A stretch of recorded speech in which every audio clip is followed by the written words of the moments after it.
extend beyond the department's budget, which I know you can handle.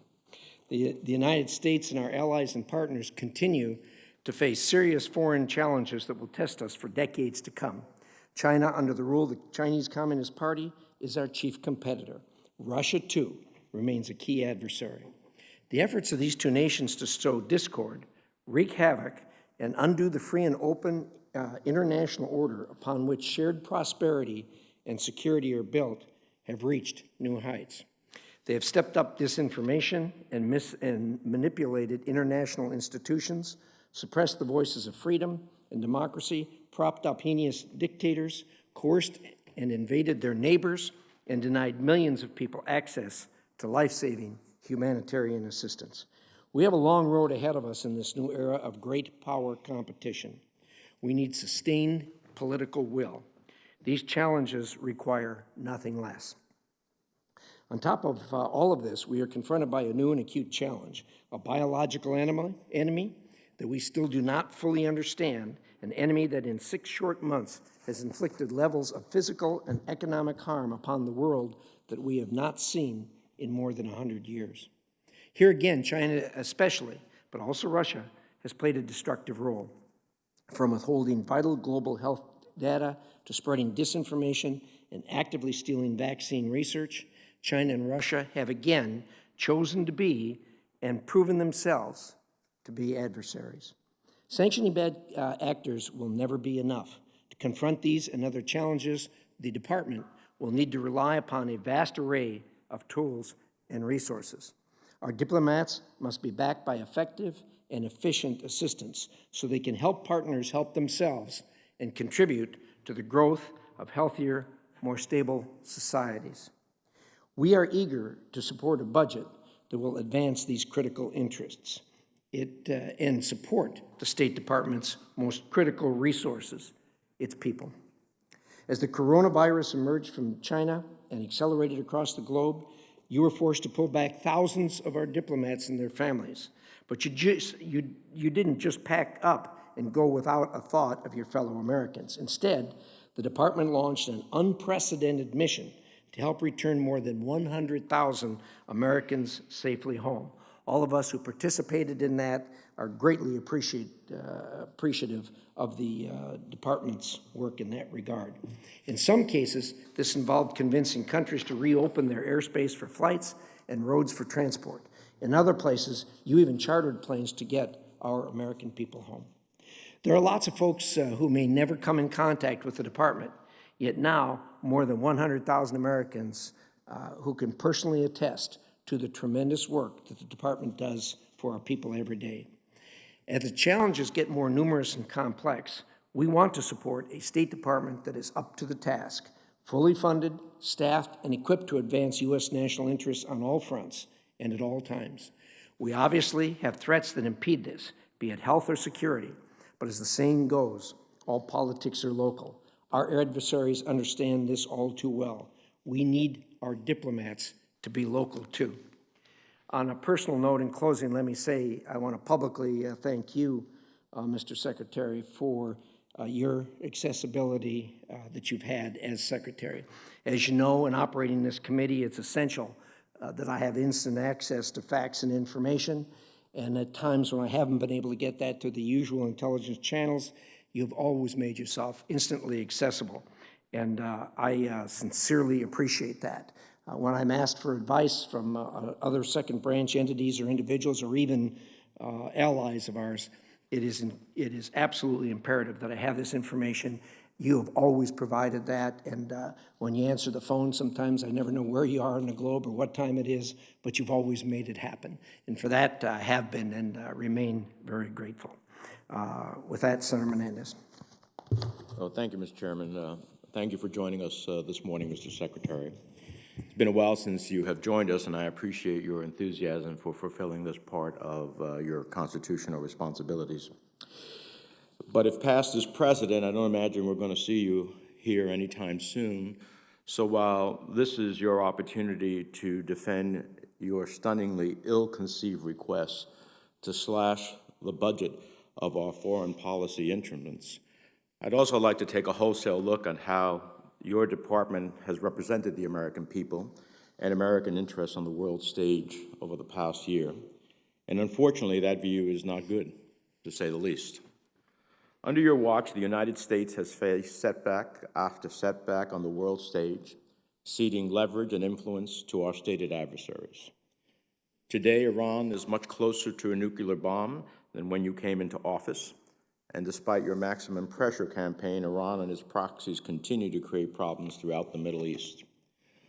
While the 2017 National Security Strategy details that, quote, Russia wants to weaken U.S. influence in the world and divide us from our allies and partners and undermine the legitimacy of democracies, close quote, the President and your administration has at best not seriously addressed this threat. You have never fully used the tools we provided in CAATSA, and at worst, simply abetted Putin's efforts.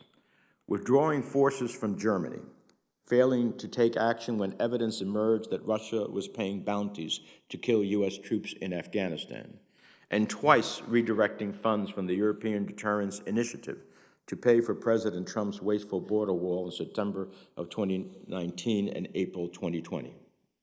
Meanwhile, the administration's confrontational bluster against China has not stopped China's march in the South China Sea, in Hong Kong, in suppressing and oppressing its own people. Our North Korea diplomacy, which you assured this committee you'd have wrapped up within a year, about 2 years ago, appears to have flatlined, leaving North Korea with a more capable nuclear and ballistic missile program. Across Africa, the State Department has been woefully absent on issue after issue after issue, most recently in its engagement on negotiations related to management of Nile waters.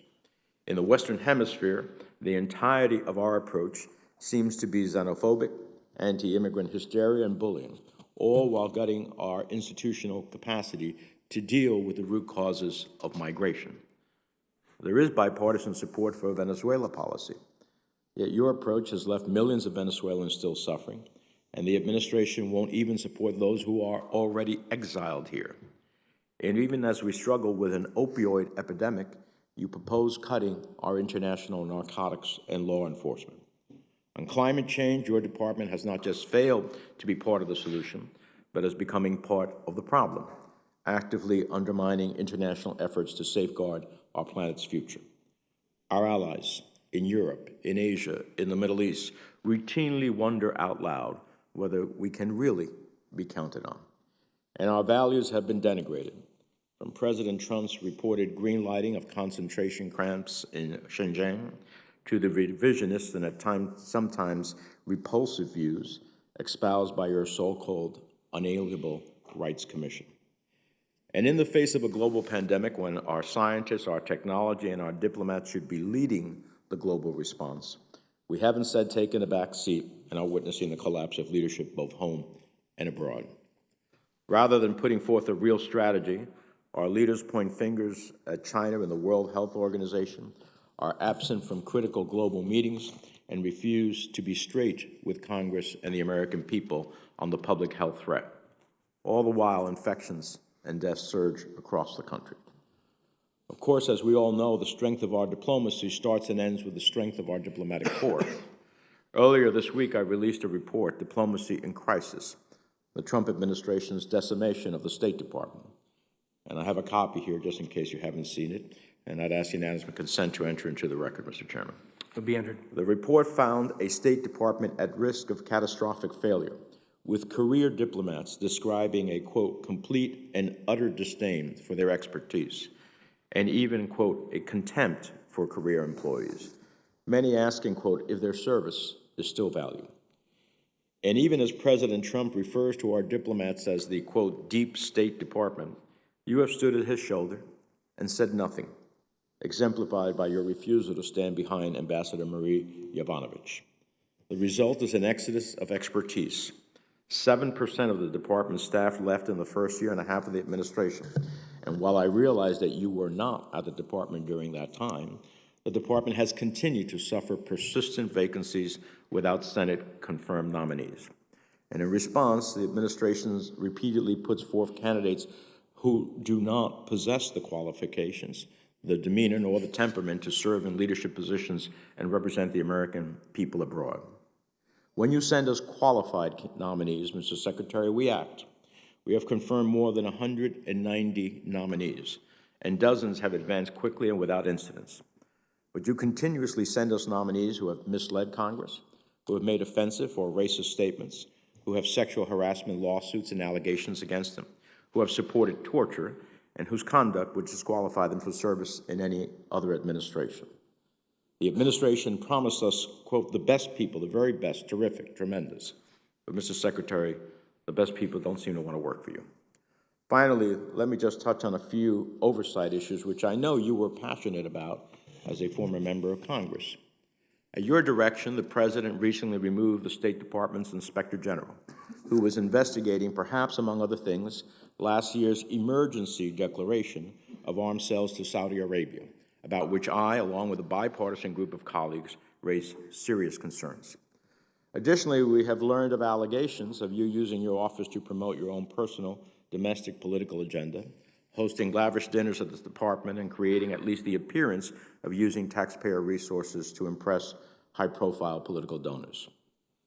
While this hearing is ostensibly convened for the President's FY21 budget request, you and I and everybody on this dais knows that the President's wish to completely gut our international affairs budget by a shocking 34% is dead on arrival.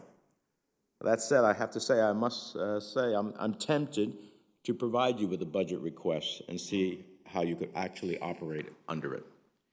Even if this budget hearing were not months after the fact and far too late in the legislative process, let me just say it's fundamentally misguided and unsuited to the needs of safeguarding our nation's security.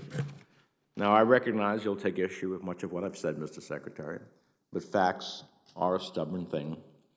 When you entered office, I offered a hand to work with you in areas where we could build real agendas with bipartisan political buy-in. Venezuela, Iran, Russia, China, and indeed, I'm disappointed. But as I look at your tenure in office and at the track record of this administration, I'm disappointed that instead of making America first among the nations of the world, you have instead relinquished our leadership to the applause and approval of China and Russia. That makes America last. Thank you, Mr. Chairman.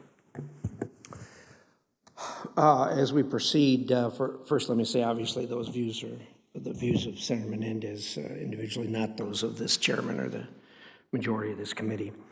For the members of this committee, we have an 11:30 hard stop that will give us time for a round of questions. I'm going to take a short break about halfway through.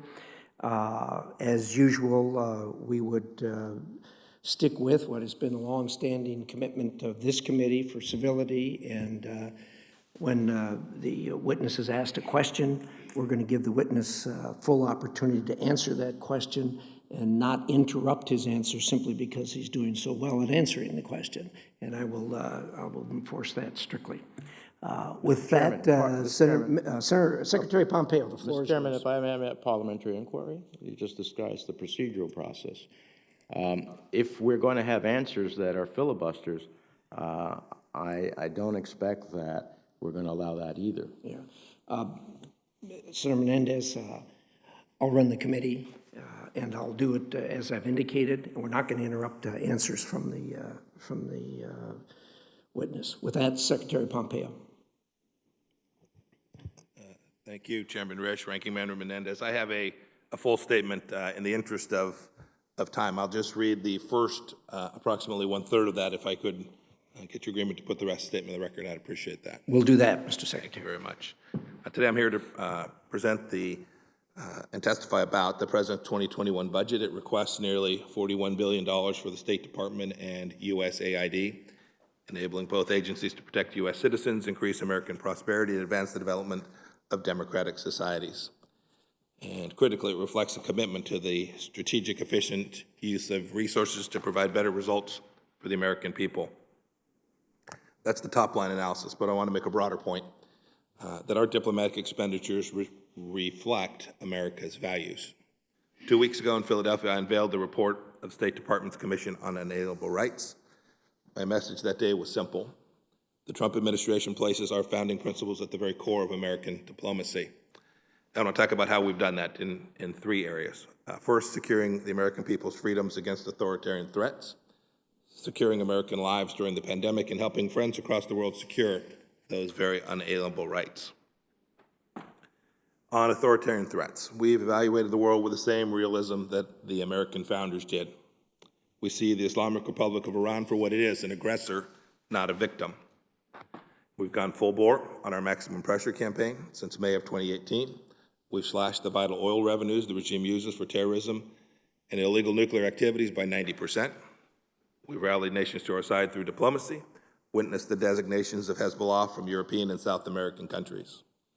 And we've bolstered our military readiness vis-a-vis Tehran. There's more work to do. The Security Council must renew the UN arms embargo against Iran before it expires on October 18th. Iran already mines ships in the Straits of Hormuz, launches missiles at Saudi oil facilities, and ships arms to the Houthis. Should the Security Council fail to act, Iran will have a freer hand to sow destruction across the Middle East and indeed the world. Russia, too, is a destabilizing authoritarian force in Ukraine, in Libya, in Syria, and inside of Western democracies. This administration has acted to protect our interests and our friends. We've issued the Crimea Declaration. We've supplied Ukraine with lethal military hardware. We've sanctioned more than 360 Russian targets for everything from human rights abuses to supporting the murderous Assad regime to operating mercenaries and proxy forces around the world. And the State Department's FY 2021 request for the Global Engagement Center is $138 million, more than double its current level. We won't tolerate disinformation and other propaganda directed by the Kremlin or any of our other adversaries.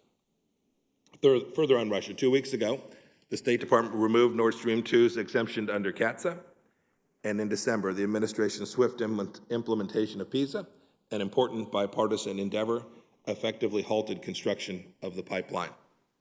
We're the toughest administration ever on Russia. Most importantly, on China, we see the Chinese Communist Party also for what it is, the central threat of our times.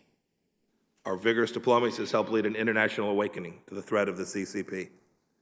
Senators, the tide's turning. 30-plus countries and territories have become 5G clean countries, banning untrusted vendors from their networks. When we talked about this some year ago, the number was in the single digits. In our hemisphere, Canada has stood firm against the Chinese Communist Party's hostage-taking. Its three major telecom carriers have also banned untrusted vendors. Belize and Haiti have denounced Beijing's national security law targeting Hong Kong. Denmark has rejected the CCP's attempted censorship of Danish newspapers. Sweden has closed its Confucius Institutes. Lithuanian intelligence services have identified China as a potential threat for the first time. And in the region, in the Indo-Pacific, Australia declared China's South China Sea claims unlawful and illegitimate, as have we. And we're proud to have stepped up maritime maneuvers in that body of water alongside our friends from Australia and Japan and the United Kingdom. India has banned 106 Chinese applications that threatened its citizens' privacy and security. Our diplomatic efforts are working, and momentum is building to mitigate the threats that the Chinese Communist Party presents. All 10 ASEAN nations have insisted that the South China Sea disputes must be settled on the basis of international law, including UNCLOS. Japan led the G7's condemnation of China's national security law targeting Hong Kong. The EU condemned the law too, and also declared China a systemic rival just last year. And we've agreed to start a dialogue channel focused solely on China at the EU's request. At NATO, Secretary General Stoltenberg has called to make China a greater part of that alliance's focus as well. And we led a multilateral effort to ensure that the United Nations World Intellectual Property Organization elected a director from a country that actually gave a darn about intellectual property rights. And our Quad, the United States, Australia, India, and Japan, has been reinvigorated. We've worked hard at this. Our diplomats have done wonderful work. I'm very proud of the progress we are making. In addition to these multilateral efforts, the Department of Justice is cracking down on Chinese IP threats. We've sanctioned Chinese leaders for their brutality in Xinjiang, imposed export controls on companies that support it, and warned U.S. businesses against using slave labor in their supply chains.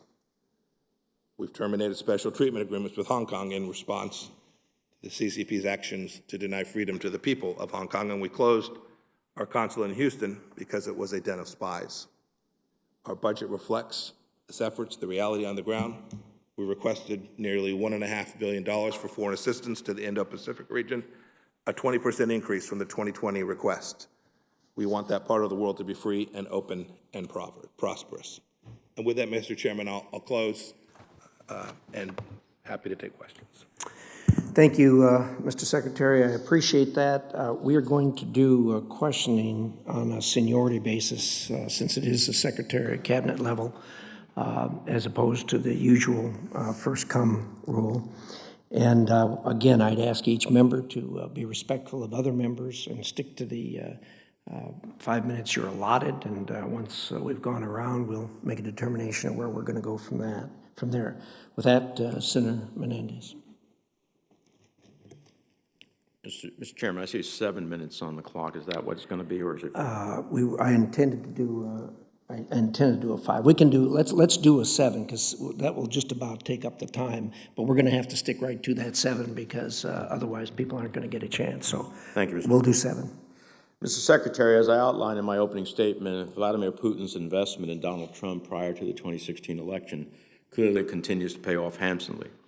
Withdrawing troops from Germany. Troops in Germany is not about Germany. Troops in Germany is about our own national security interests. Redirecting funds from the European Deterrence Initiative, that's an initiative, as you well know, to deter Russia, to pay for the president's ineffective border wall, and refusing to follow the law and impose meaningful sanctions under CAATSA. But perhaps most shockingly, while we have all known for some time that Russia has provided support to the Taliban, both arms and resources, imposing bounties on the heads of U.S. service members is an outrageous escalation. President Trump astonishingly admitted in an interview on Tuesday that he's never raised the issue with Mr. Putin, even though he's spoken to him about 7 times this year alone. Mr. Secretary, do you consider how you would react to such behavior from a Democratic president if you were sitting in your old House seat? Would you be okay with a president who abandoned our troops by not even raising this with the Kremlin? Mr. Chairman, you a ranking member, you've identified 4 items where you're concerned about our actions with respect to Russia. I'd like to address each of them. That's what I think about as Secretary I only of asked State. one question. Yes, I don't spend much time thinking about what I would have done were I still in the House of Representatives. I'm very focused on my job as Secretary of State today. Would you be okay? All right, let me ask you this. Have you raised concerns with Russia and its Foreign Minister Lavrov with respect to Russia reportedly placing bounties on the heads of service members in Afghanistan? Well, I want to be very careful about what's public record and what's intelligence-based, but yes, I can assure you and the American people that each time I've spoken with Foreign Minister Lavrov, I've raised all of the issues that put any American interest at risk, whether it's our soldiers on the ground in Syria, soldiers on the ground in Afghanistan, the activities that are taking place in Libya, the actions in Ukraine, each and every one of these that potentially threaten American interests are things that I raised in my conversations with Foreign Minister Lavrov, and I speak with him with some frequency. I appreciate that answer. I ask you specifically, have you raised concerns? This is in the public sphere. I'm not talking about classified It's not classified, materials. Senator. Have you raised, there are public reports, very well documented, that the Russians were supposedly paying bounties to kill our service members. Have you raised that issue with Foreign Minister Lavrov? Senator, I'm going to be more careful than you're being with respect to the intelligence. I'm going to tell you that, make no mistake about it, the proper people have been aware of every single threat to our soldiers on the ground in Afghanistan, whether that was General Miller or my team at the embassy there in Kabul. Anytime there was a tactical threat on the lives or the health or the safety and security or our assets in place, we have raised this with our Russian counterparts, not only at my level, but Ambassador Sullivan and every one of our team that interacts with the Russians. We've made very clear our expectations. Let me turn to threaten us in Afghanistan. Let me turn to a few other questions. Maybe you can answer these just simply yes or no. I think they're just factual in nature. Did Turkey purchase the S-400 system from the Russian Federation? Yes. Did Turkey pay approximately $2.5 billion for that system? Senator, I'm not aware of the amount of the transaction. But they did pay them whatever the amount is, right? Senator, I believe that's correct. Although, Senator, I apologize. I am not certain that the cash has been exchanged. does the Turkish government currently have the S-400 in its possession? It has an S-400, yes. Did Turkey test the S-400 radar on an American-built F-16 in November of 2019, as was publicly reported? Senator, I'm not going to answer that question. I'm not going to discuss classified information in this setting. Has the president raised the S-400 with President Erdogan? I don't talk about things that the president speaks about with foreign counterparts. The White House is free to do that if they choose, but I'm not going to. So let me ask you a simple question. You sent me a response just on Monday saying that you take your responsibilities under CAATSA seriously and that you fully intend to comply with the law. Well, all of these elements clearly are in violation of CAATSA. So over a year since all of these facts have attached, when will the administration follow the law and impose CAATSA sanctions on Turkey?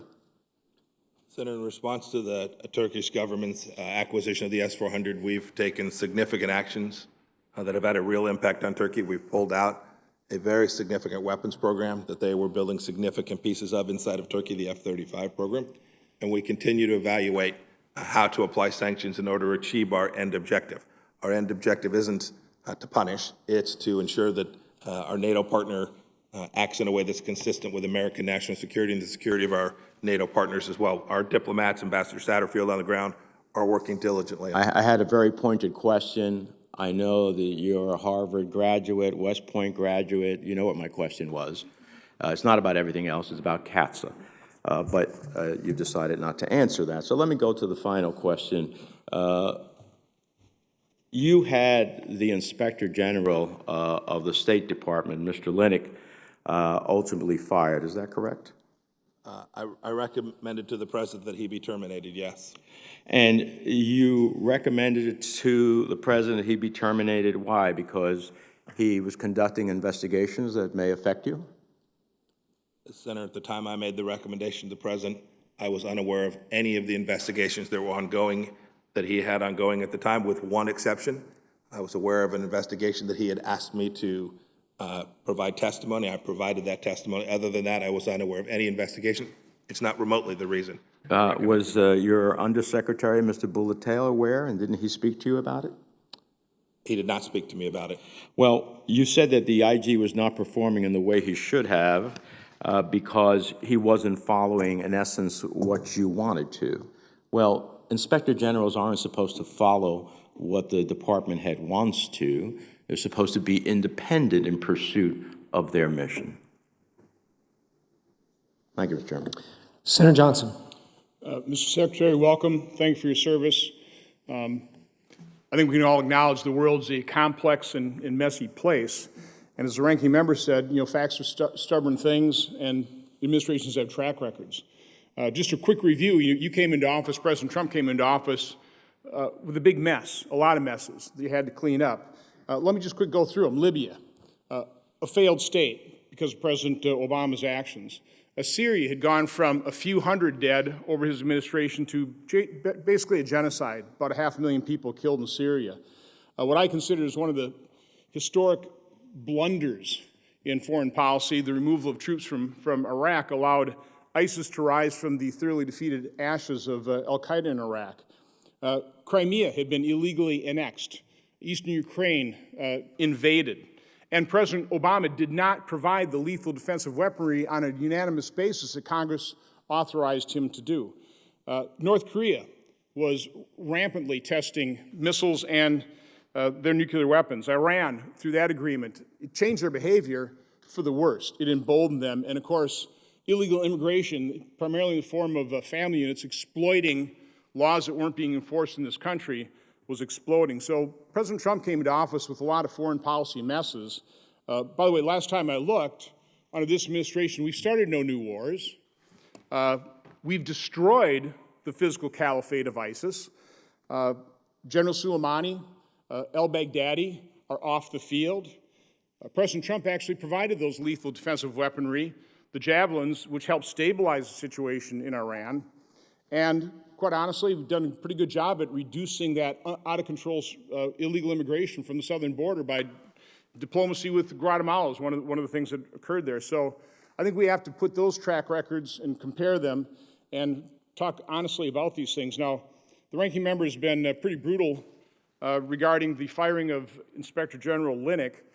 I was copied on a letter that Under Secretary of Management Bulatalo wrote to Mr. Horowitz. I've read it. It's somewhat complex. I just want to give you an opportunity to talk about what happened. And by the way, I'm very sensitive to inspector generals or trying to push inspector generals to investigate the leaks of these departments. There were 126 leaks having to do with national security in the first 125 days of this administration. That needs to be investigated. And I'm not, if you could describe the leaks that you were concerned about and exactly how Inspector General Linick didn't handle that the way you thought it should be handled. Sure. So thank you, Senator Johnson. Let me just say I value Inspectors General as well. I had a great relationship with the Inspector General at the CAA when I was there. He did his job. He took care of the team. He was critical of the agency when we got it wrong. I know what a good IG can do. Inspector General Linick wasn't that. The incident you're referring to is that we had a very sensitive Inspector General report. When the final draft was prepared, it leaked. The Politico reporter, I think, said it came from two people close to the investigation. At that point, it was basically the IG's office and a couple of others that actually knew about it in the full report, which had a real impact on senior State Department officials' lives. When we confronted the Inspector General, he was defensive. We then asked him to undertake a process. He ignored that request to inspect, to have a separate IG come and investigate. It's pretty complicated, but suffice it to say, he didn't comply with the instructions about how we felt that leak needed to be investigated so that we could have an independent investigator do it, and then he wasn't candid about that process either. He didn't act with integrity throughout that process in a way that Inspector Generals have to be counted on to behave. Well, I had my own issues with Inspector General Linick. I won't go into those. Right now, I'm being falsely, Senator Grassley and I are being falsely accused of peddling in Russian disinformation. Because of acting Director of National Intelligence Grinnell's efforts to declassify 4 footnotes in the Michael Horowitz's IG report, we now know that the Russian disinformation that was involved in the 2016 campaign was bought and paid for by the DNC. The Clinton campaign was contained in the Steele dossier. That is the truth. That is the Russian disinformation. I have heard no outrage on the part of our Democratic colleagues about that Russian disinformation. But we are still undergoing our investigation, and we're trying to seek documents out of the State Department involved in that Steele dossier. And let me just ask you a specific question. In October 2016, former State Department official Jonathan Weiner arranged for Christopher Steele to provide other State Department officials the anti-Trump dossier he compiled for the DNC in the Clinton campaign. That same month, Mr. Weiner gave Mr. Steele information collected by Clinton supporters, which Mr. Steele then passed on to the FBI. This conduct raises serious concerns under the Hatch Act, Federal Records Act, and other department policies. Although then IG Linick acknowledged conducting a review of this conduct, he has not published any of his findings and admitted that the OIG did not interview any of the key players. Are you aware of these issues, and can you commit commit that the department will be responsive to our request from Senator Grassley and myself? We need these documents. Senator, we'll do our best to be responsive. We understand the request. We're working through it. And yes, I'm familiar with the information that you set forth there with respect to the behavior that took place in October of 2016 in the State Department. Were there any other specific incidents that caused you to ask for the removal of Inspector General Linick? Yes, there were several. Look, at the end, it's about the core mission, accomplishing the core function. One of the central functions to make sure that we can represent to you all that the financial statement for the State Department is accurate and full. We have an audit team to do that. Inspector General Linick screwed that up. I'll read from the investigative report. It said, oversight by the OIG was demonstrably ineffective, ultimately placing the department's information as well as the reputation, human capital, and operations at considerable and unnecessary risk. That's an enormous failure for one of the most important tasks that the IG's office does, conduct the audit of the State Department's books. There's a handful of others. He refused to take care of his team in important ways. There were 10% fewer audits of our posts around the world. One of the most important functions, aside from the audit, is to travel around to posts and conduct audits to make sure that they're conducting business appropriately. We were down about 10%. And I must tell you, morale inside the IG's office, of all, we have 38 assistant secretary level bureaus. The IG's office was the worst survey results of any of those 38. He didn't take care of his people either. He also did not investigate the improper use of personal emails in the State Department, which was rampant under the previous administration. Thank you, Senator Johnson. Senator Cardin. Thank you, Mr. Chairman. Mr. Secretary, thank you for being here. Yes, sir. America's strength is in our values. We are the global leader for democratic values. We have been so recognized, and we've worked with the international community as the leader of the free world with other countries that share our values.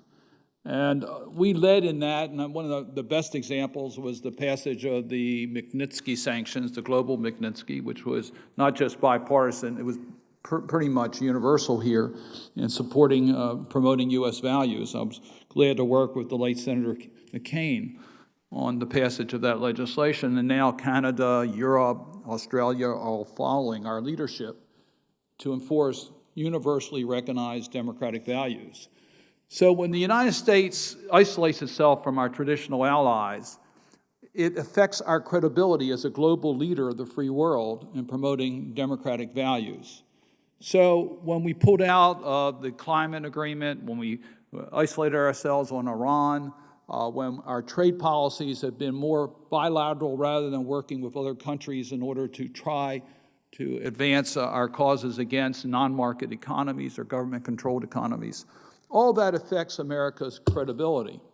So when I look at your budget, I see a decline of 35% in democracy funds. To me, I don't understand that cut. 35% if we're going to be the leader in democratic values. But then I was pleased to hear you mention as the first order of your remarks today, human rights and values, American values. But I was disappointed that you used the Commission on Inalienable Rights as the example. And I say that because in my conversations with human rights advocates, not just here but globally, they look at the United States trying to promote a political agenda on rights rather than working with the international community, the free world, on democratic principles of human rights. So tell me how this commission has engaged the activists globally that are fighting every day for human rights when it is very much tied towards a particular political view rather than a universal view on human rights. Senator, I appreciate the answer to talk a little bit about the commission and the objective I set out now just over a year ago with respect to it. I'd urge everyone to take a look at it and read it. I think they did phenomenal work. I don't agree with everything that's in there. I don't think any of the 10 members that came from broad religious backgrounds, broad political backgrounds, I don't think any of the 10 of them agree with just everything in there. But what it set out to do was take on what is an enormous crisis in the 20th century's human rights project. We're in a really bad place all around the world. And it was my view as I watched the State Department, our DRL, all the folks who work on this who are great and amazing people, I watched as they were unmoored. They didn't have a founding, and so I wanted to go back and talk about how do we moor American foreign policy and American human rights policy in the traditions of the United States. And so that's what the commission was asked to do. Well, I guess what I don't understand is what was the problem that you're trying to solve? Yes, there's been a great deal of debate Yes. in establishing universal values of human rights, Yes. which has been the core for democratic states. And now all of a sudden we're picking winners and losers, but it looks like it's done on a political basis. Let me move to a second subject, if I might, on arms sales.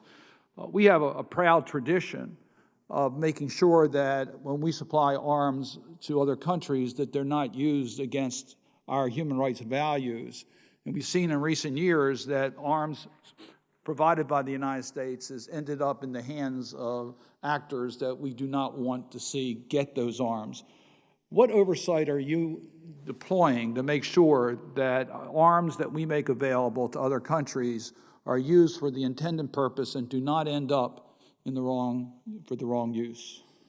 Senator, we have an elaborate process to do our best to verify that that doesn't happen. It's not that we don't have escapes, that there aren't failures. It's certainly the case. That's been true for an awfully long time. But we have an elaborate process to validate and verify.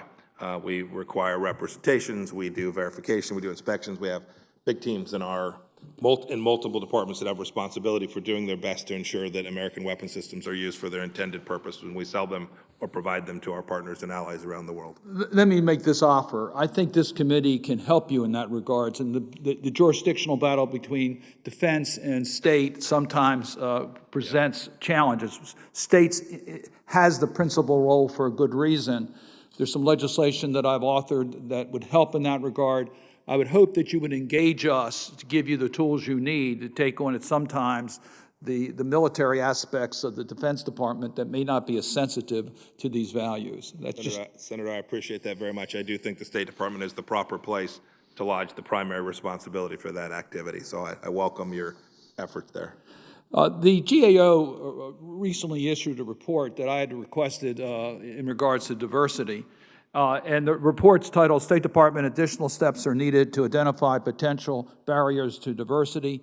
And they point out that from the period from 2002, well before your time, to 2018, we've seen a decline of minorities in positions within the State Department, and it's particularly pronounced within the higher ranks. What steps are you taking to implement the GAO concerns? So, Senator, I've seen that GAO report. I've seen the internal work we've done. I would characterize it over the last, that you were talking about from 2002, over the last decade roughly as flat. That's not good enough. That's multiple parties. This is not partisan at all. We want to get this right.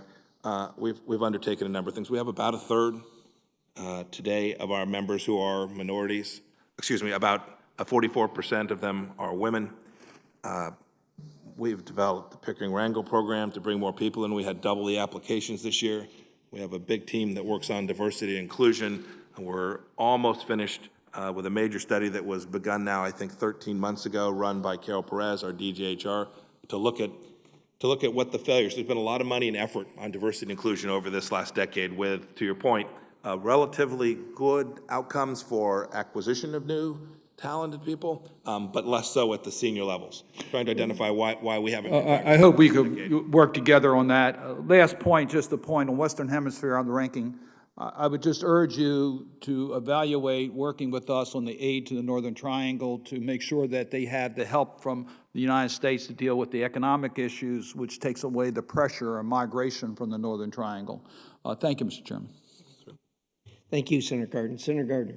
Thank you, Mr. Chairman. Thank you, Secretary, for your service and being here today. Over the last several years on the Asia Subcommittee, we've been working together on this committee to shape a new policy toward the Indo-Pacific. The region obviously is burgeoning in population and promising commercial growth, and it's critical for global security and economic stability. But North Korea continues to seek nuclear weapons and to threaten its neighbors. China is an emerging global power that's intimidating its neighbors, brutally suppressing its own citizens and attempting to remake the world order in its own image. In Burma, the military is committing grievous human rights abuses against the minority Rohingya population. It's more important than ever that the United States maintains a presence in the Indo-Pacific region, reaffirms alliances, encourages economic cooperation, and promotes human rights and the rule of law.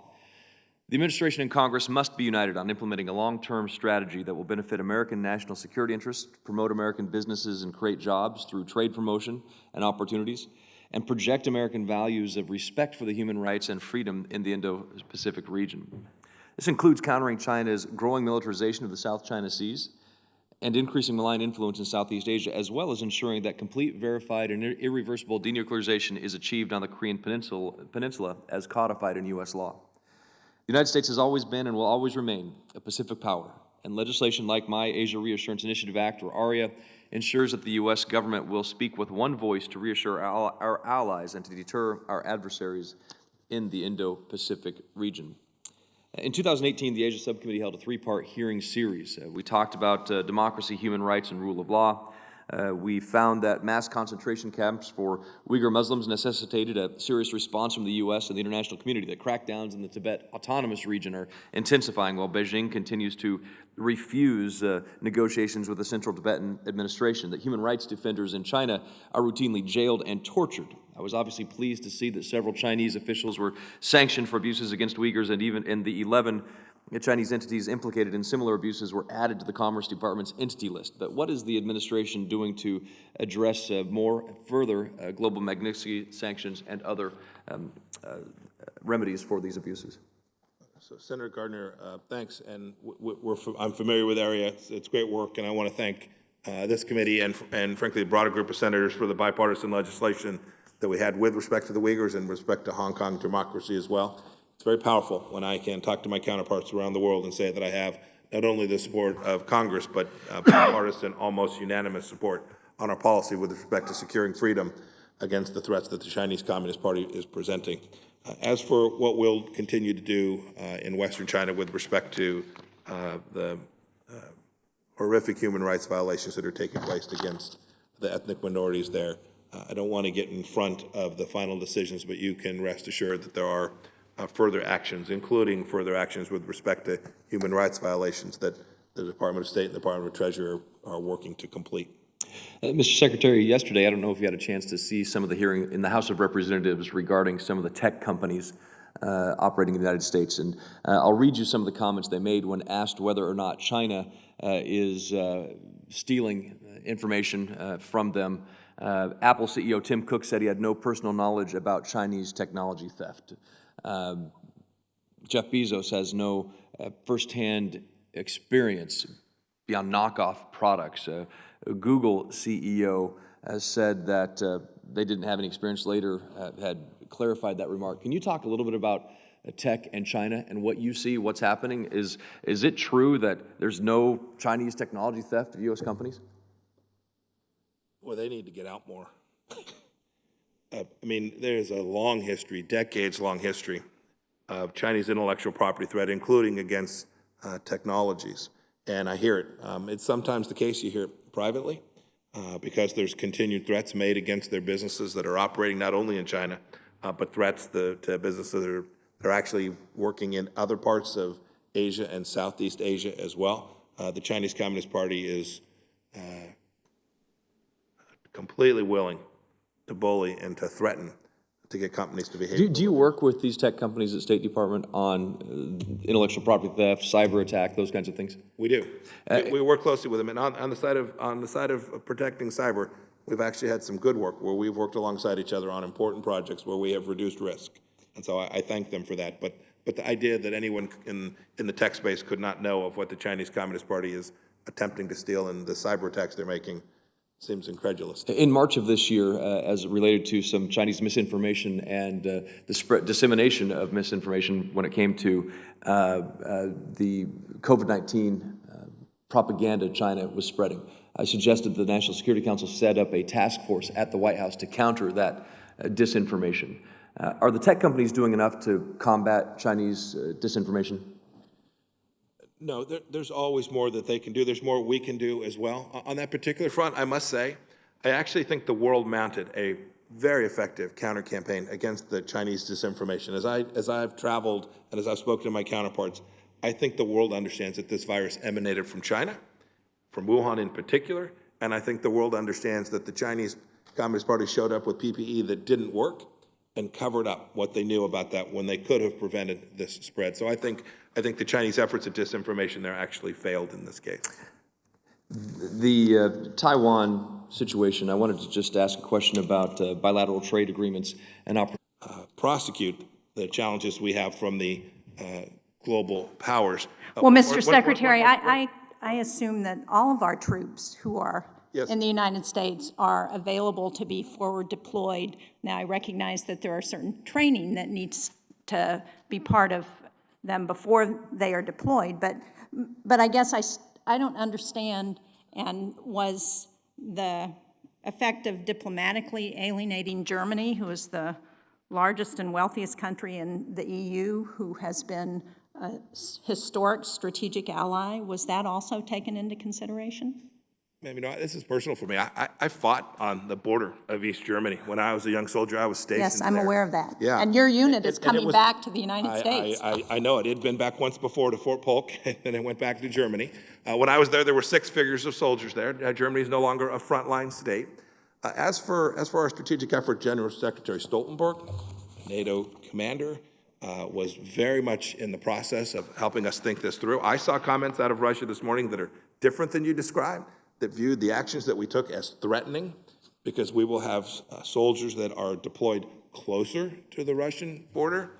Yes, this was a thoughtful process. The military piece of this run out of the Pentagon largely, but the State Department was fully involved in the strategic pieces of this, and I am very confident that our mission to deter Russia, the NATO mission to deter Russia, we are still fully capable of executing. The precise number was 200,000 early, about 100 and some thousand when I was there. Conditions have changed around the world, and our forces need to be repositioned to appropriately confront today's challenges. Well, I would just read from a report in Bloomberg that quotes Dmitry Peskov, who was the press secretary for Vladimir Putin, who says that, and I quote, "The fewer American soldiers on the European continent, the calmer it is in Europe," Peskov said, answering a question on planned U.S. troop reductions in Germany. That doesn't sound to me like they think that this increases the threat from Russia. But I'd like to go on to another issue, because I want to follow up on the question that Secretary Menendez raised, or Senator Menendez raised, about the reports on bounties that Russia has put on our troops in Afghanistan by the Taliban. And there was a report last night that said that state officials have secretly warned Russia against bounties on our troops, against killing our troops. What more do you think we should be doing to address that, to prevent the Taliban and Russia from trying to murder our troops in Afghanistan? So there are many things, and we've been engaged in them consistently. There's intelligence collection so that if it happens, we can identify it, stop it, make sure that the actual tactical event doesn't take place. That's the task of not only DoD intelligence services, but our broader intelligence services. Our diplomats, too, make very clear our expectations and set a set of red lines. And then we have our larger Afghanistan policy. It's not just Russia that has been underwriting the Taliban for all these years. I know there's an awful lot of focus on that in this town. But let me tell you, at the State Department, Department of Defense, we're worried about Iranian support to the Taliban. We're worried about Gulf money coming to the Taliban. We are working I totally agree with that. We are working diligently against every one of those threats, both diplomatically and from a security perspective, to protect our soldiers. And then finally, to protect our soldiers further, we've been working diplomatically to get peace and reconciliation in Afghanistan. And we have a ceasefire that began at the start of Eid al-Adha. We've now had a significant prisoner exchange. Since February 29th, the agreement entered into, we haven't had a single attack against an American soldier. This is the finest in American diplomacy, and I'm incredibly proud of what my team has done, my State Department team has done to protect American soldiers. So do you think it would be helpful for President Trump to talk to Vladimir Putin and tell him that he needs to back off in terms of paying the Taliban to kill American troops? I always leave to the president what he wants to say to other leaders. I don't think there's any doubt in the mind of every Russian leader, including Vladimir Putin, about the expectations of the United States of America not to kill Americans. And I can promise you that the 300 Russians who were in Syria and who took action that threatened America, who are no longer on this planet, understand that too. When you were here last time, we talked about the potential for negotiations with the Taliban in Afghanistan. That was before an agreement was reached. And there was an exchange that you and I had about the role of Afghan women in any talks with the Taliban. And you said that Afghan women should fend for themselves. Well, we've seen the outcome of our reticence to support Afghan women. The agreement between the U.S. and the Taliban failed to mention the rights of Afghan women, and it contains no guarantees for their continued constitutional protection. Is the policy to have Afghan women fend for themselves consistent, do you believe, with the legal mandate for the U.S. to support the and I quote, "the meaningful inclusion of women in peace talks as directed by the Women, Peace, and Security Act that was signed into law by President Trump?" Boy, I'd have to go look and see what I said.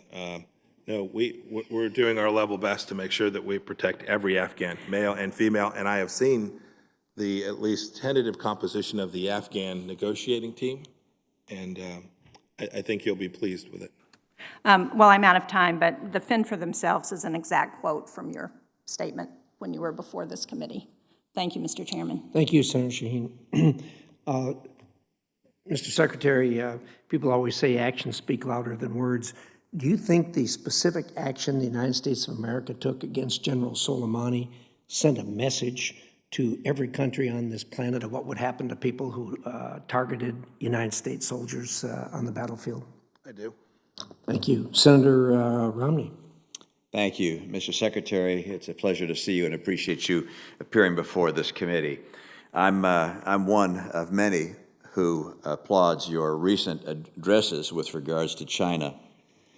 In these, you have called out their predatory behavior, economic, military, geopolitical, and you note that we have to confront China with our friends and allies if we're going to be successful in diverting them from their course of predation.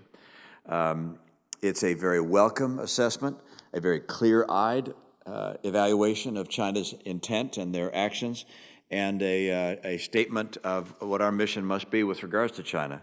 It's also a welcome departure from the President's fawning praise of Xi Jinping and celebration of agreements that China hasn't honored.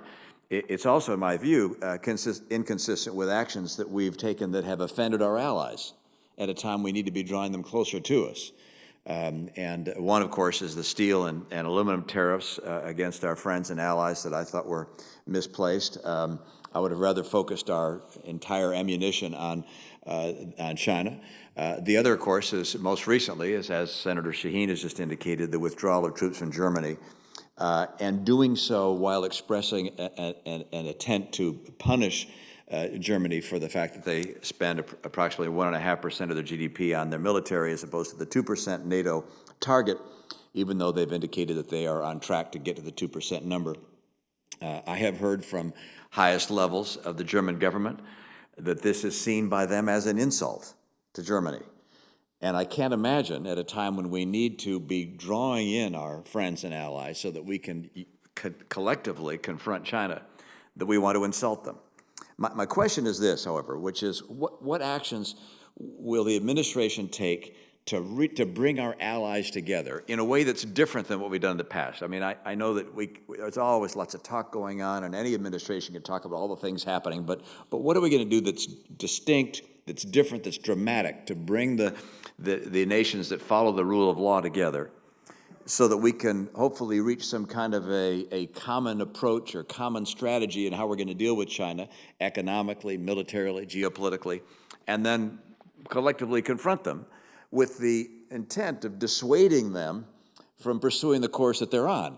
We obviously don't want to, go to war economically, militarily, or otherwise, but we do want to dissuade them, and I think that can only happen when we are, and as you have pointed out, when we can do that with others. I would note something you said at the Nixon Library. You said, quote, "Maybe it's time for a new grouping of like-minded nations, a new alliance of democracies." And I think that's a good idea, but I'm interested in what actions of a new and dramatic nature are you considering or are you willing to take in order to accomplish the objective you described? Senator, it is absolutely the case that to confront the Chinese Communist Party is going to take a global effort. That's absolutely true. That's why I talked about this idea, perhaps, of a new alliance of democracies. What shape that would take, there's lots of discussion about. Had many conversations with friends in the region. Step one, Senator, to be honest with you, has been to awaken the world to this threat. For an awful long time, not just the United States, but the whole world saw that there were lucrative opportunities in China, and that was basically foreign policy. Sell as much as you can, outsource jobs, build supply chains. And so I spent my first year and change traveling the world trying to raise awareness of the threat. So that, I think that's new and different. You may say it's not enough, but it wasn't happening before. And I went through the list of things that have begun to turn the tide.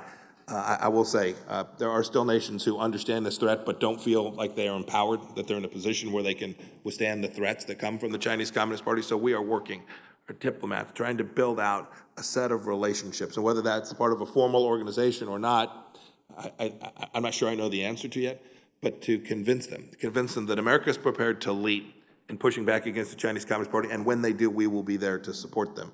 And so I could list you, we have some 26 lines of effort at the State Department, probably an equal amount at the Department of Defense, all aimed centrally at building out this set of alliances, both in Southeast Asia and more broadly with our Five Eyes partners and with the Quad, to build out a set of commitments that can robustly communicate to the Chinese Communist Party that enough, and you have to behave on the global stage. If you want to behave on the global stage, you've got to do it under a set of rules that has created so much prosperity around the world. And that may be unsatisfying, Senator Romney, but it's still a real work in progress to get everyone fully aligned. I mentioned the EU dialogue, very important. Foreign Minister Borrell, High Representative Borrell, asked me if we would have a dialogue with them on China. That took a lot of effort to get 27 EU nations to say, yes, this is something we've got to confront, to identify as a systemic rival. There's lots of spade work that goes into what seems pretty simple, I suppose. I think it's the most important work that we will be doing as a country and as an administration as we face this challenge. Just a parenthetical comment that comes to mind as you're speaking, and that relates to a discussion that was held earlier with regards to tech companies that Senator Johnson raised. I know there's great interest, sometimes politically, to go after some of the big tech companies, Google, Amazon, and so forth, and Facebook, and berate them for their market power. And if they violate American antitrust laws, why, that's totally appropriate. But I would note that we're in a global competition, and China has been successful in driving a lot of Western companies out of business. They've not been successful in driving companies like these out of business. These are thriving and succeeding. And the last thing we ought to be doing is trying to knock down businesses in the United States that are succeeding on a global stage. So we need to be careful not to flex our muscle to berate those entities that are successful and are beating China. I mean, Alibaba would like to replace Amazon. TikTok would like to replace Instagram. So it's just an area of concern, and I hope that you're able to point these things out to other members of the administration who care deeply about that. Finally, were you surprised by the fact that, 57 countries supported China, 53 countries supported China's crackdown on Hong Kong? Did that shock you as it did me? I was surprised and dismayed. Thank you, Mr. Secretary. Thank you, Senator Romney. Senator Coons. Thank you, Mr. Chairman, Ranking Member, for holding this important hearing today, and thank you, Mr. Secretary. Let me just start with two specific issues, if I can, that I think are important. I want to associate myself with a number of other areas that have been explored, but let me touch on these two. I'm working with members of this committee and your department to resolve terrorism-related claims against Sudan, which is in the middle of a critical democratic transition, to provide justice and compensation for over 700 terror victims and their family members, and to move our bilateral relationship forward after 30 years under the brutal dictatorship of Omar al-Bashir. I just want to urge you and the administration to do everything you can to support Prime Minister Hamdok and to make sure that we seize this opportunity to bring real justice to the victims and their American families and foreign nationals involved, and to build a new democratic partner in the region. Have you personally engaged on this issue, and can you commit to working transparently with Congress as we try to find a solution urgently? Senator Cruz, thank you for your work. This is really important. We've proposed that there's a legal peace resolution that would be in legislation that will be before Congress here in the very, very near term. We think it's the appropriate time to both bring justice to those from the 1998 bombings and get a real opportunity for Prime Minister Hamdok. I've talked to him a handful of times. I've talked to other of the leaders there in Sudan. This is an opportunity that doesn't come along often. We all know the history of Sudan and the tragedy there. There's a chance not only for democracy to begun to be built out, but perhaps regional opportunities that could flow from that as well. And I think lifting the state sponsor of terrorism designation there, if we can take care of the victims of those tragedies, would be a good thing for American foreign policy, and I appreciate your assistance in that regard. We have a number of members of this committee with strong interests, and it's my hope that we can move in a way that respects those constituent interests and also makes progress and doesn't miss this moment. On the Global Fragility Act, it's legislation that was bipartisan that I led here with Senator Graham and President Trump signed into law last December. It requires a long-term whole-of-government strategy to address extremism and instability in fragile states. The first deliverable under this legislation, the Global Fragility Strategy, is due September 15th. Congress really isn't looking for old wine in new bottles, so we just urge you to look at the GFA as a tool to rethink our approach to these challenges and improve the way that state, AID, and DoD work together. How are you using the tools Congress provided in the GFA to address the consequences of this pandemic on development, governance, security? And can you commit that you'll look hard at and resolve a technical issue on the creation of the Prevention and Stabilization Fund, which was designed to replace and improve on the Rapid Response Fund in the statute? Senator Coons, I'll get back to you on the last question that you asked. I'm familiar with it, but not enough to answer your question, but I'll get you an answer briefly. You're right. I'm tracking the first deliverable. I will say I saw the first pass at this. You characterized it about right. It was there wasn't much that was original in there, and I've asked the team to go back and take a set of fresh looks to ask for outside views, folks on Capitol Hill, people who are experts around the world to see if we can't use this tool that you provided us on a bipartisan basis to actually deliver on the stated objectives of that law. It was an important piece of legislation, and I don't want to miss the chance to develop the strategy that can then underpin all the actions we can take once that strategy is done. It's not something we intend to put on the shelf and admire, but something we hope creates operational opportunities underneath that strategy. Thank you. Today is the funeral service for a friend and former colleague, Congressman John Lewis. And I was struck by a comment made by your former colleague, former Secretary of Defense, General Mattis, who wrote following the weeks of protests after the unlawful murder of George Floyd. General Mattis wrote, "I've watched this week's unfolding events angry and appalled. The words equal justice under law are carved into the pediment of the Supreme Court, and that is what the protesters are rightly demanding." Do you agree with General Mattis?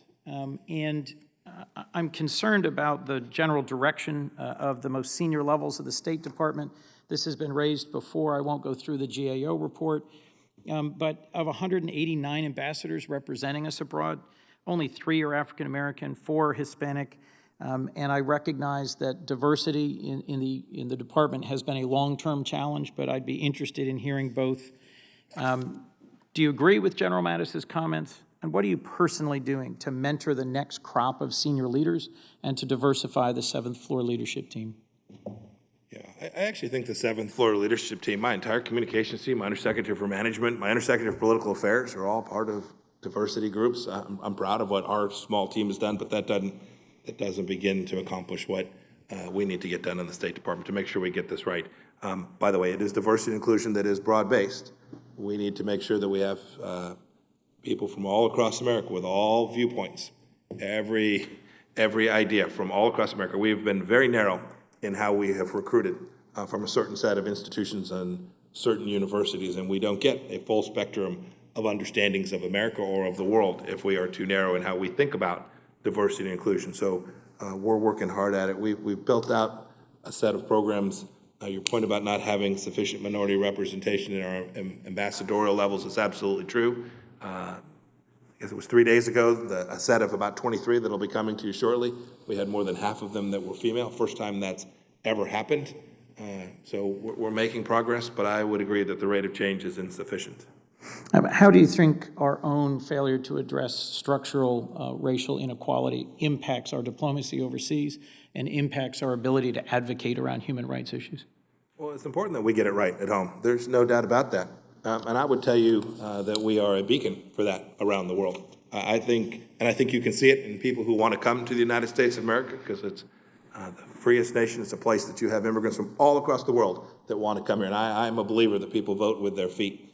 They see America still as this greatest, most exceptional nation. We are not without flaws, but I think as our diplomats travel the world, they can be very proud of our progress along this. Mr. Secretary, I want to ask a last question about our election. President Trump has just tweeted that we should delay it. I'm interested in whether you were able to vote by mail when you served abroad in the Army, whether you vote by mail in your home state of Kansas, whether, like many of us who serve in Congress in both parties, you've availed yourself, as do virtually all of our diplomats and development professionals and armed forces members, of the opportunity to vote securely by mail. Have you done so, and do you have any concerns about the security of our election this November?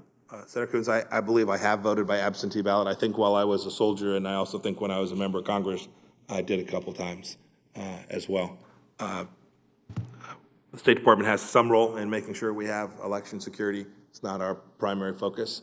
So I'll leave to others those who have that primary centered focus. But is there any reason for us to be concerned that those votes are fraudulent or somehow ineligible to be counted if cast by mail or by absentee ballot by our diplomats?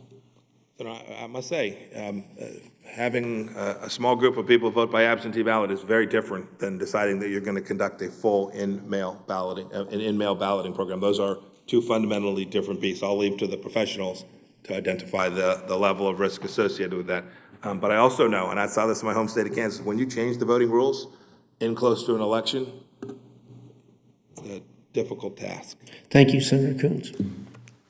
Senator Rubio. Thank you. Good morning, Mr. Secretary. Thank you for coming in and being here. I know election security is not your area of expertise, but I think you can comment on what I'm about to ask. I'm sure you're well aware of influence efforts on the part of the Chinese in Taiwan to shape Taiwanese policies, the policies of their government. I'm certain, as most people on this committee, I hope, are aware of how they pressure political figures that they view are opposed to their interests. And I think we've all witnessed, I think you'll confirm this worldwide, that China has engaged in efforts of disinformation, particularly, for example, about the coronavirus.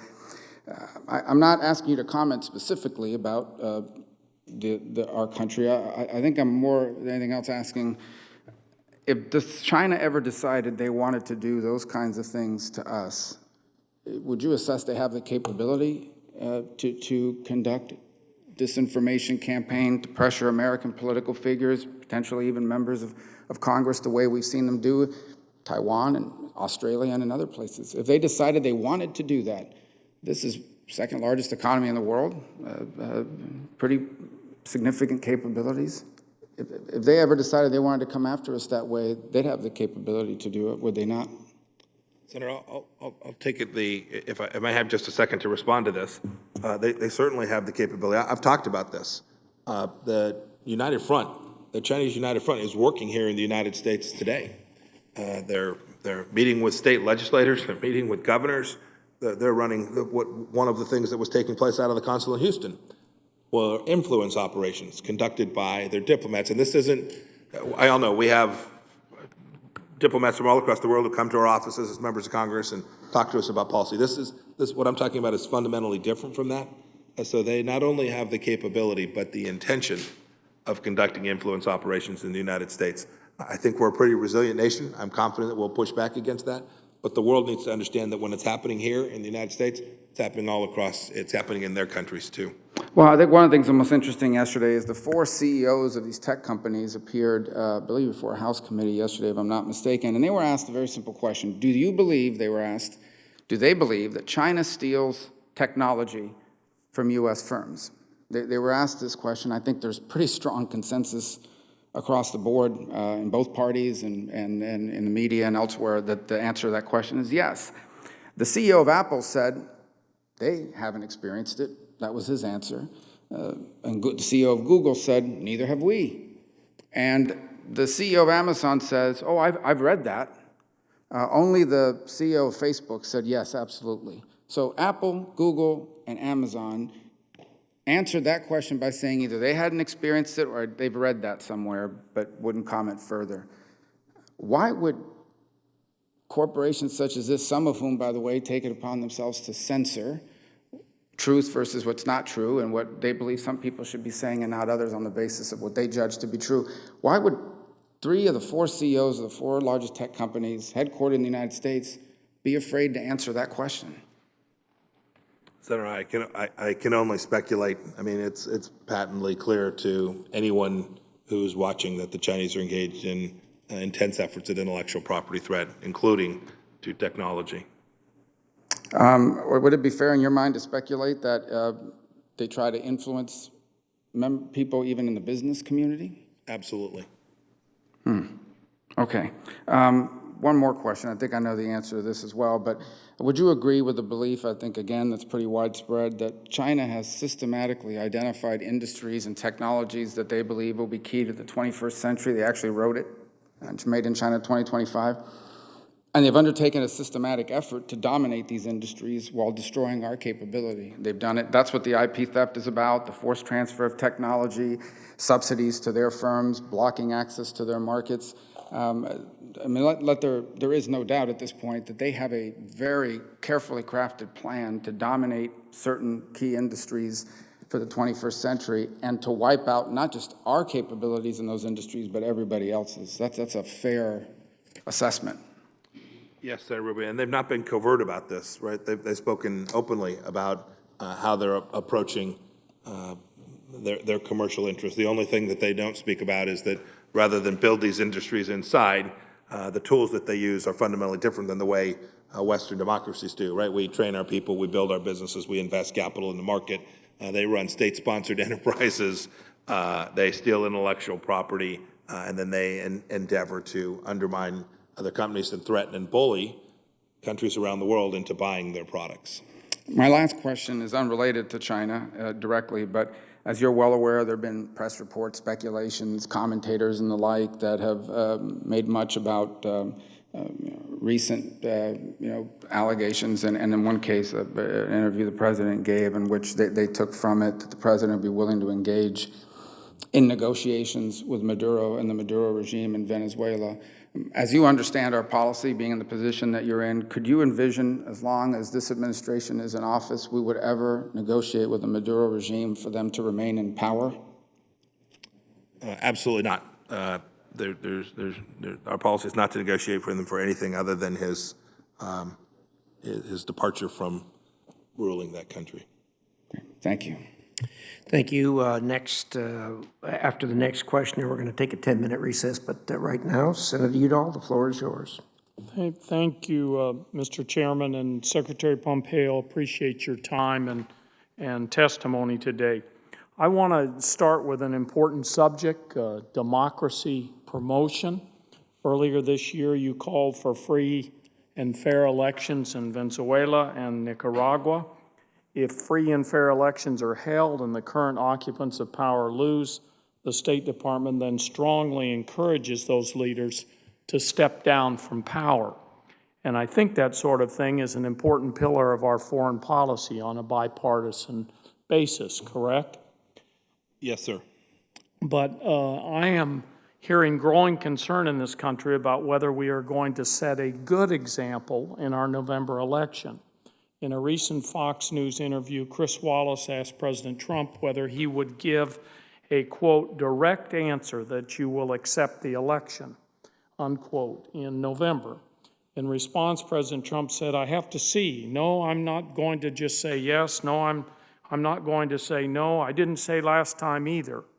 During a 2016 debate, he stated, I will tell you at the time, I will keep you in suspense.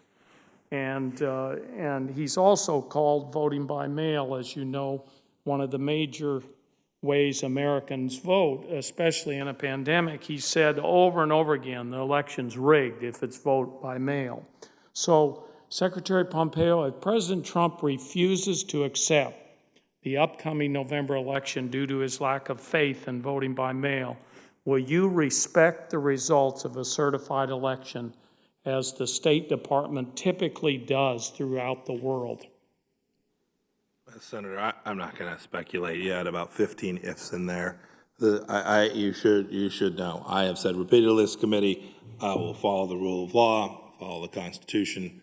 I've endeavored to do that in everything I've done, and I'll continue to do that every day. The President has made this a legitimate question in Americans' minds through his own statements.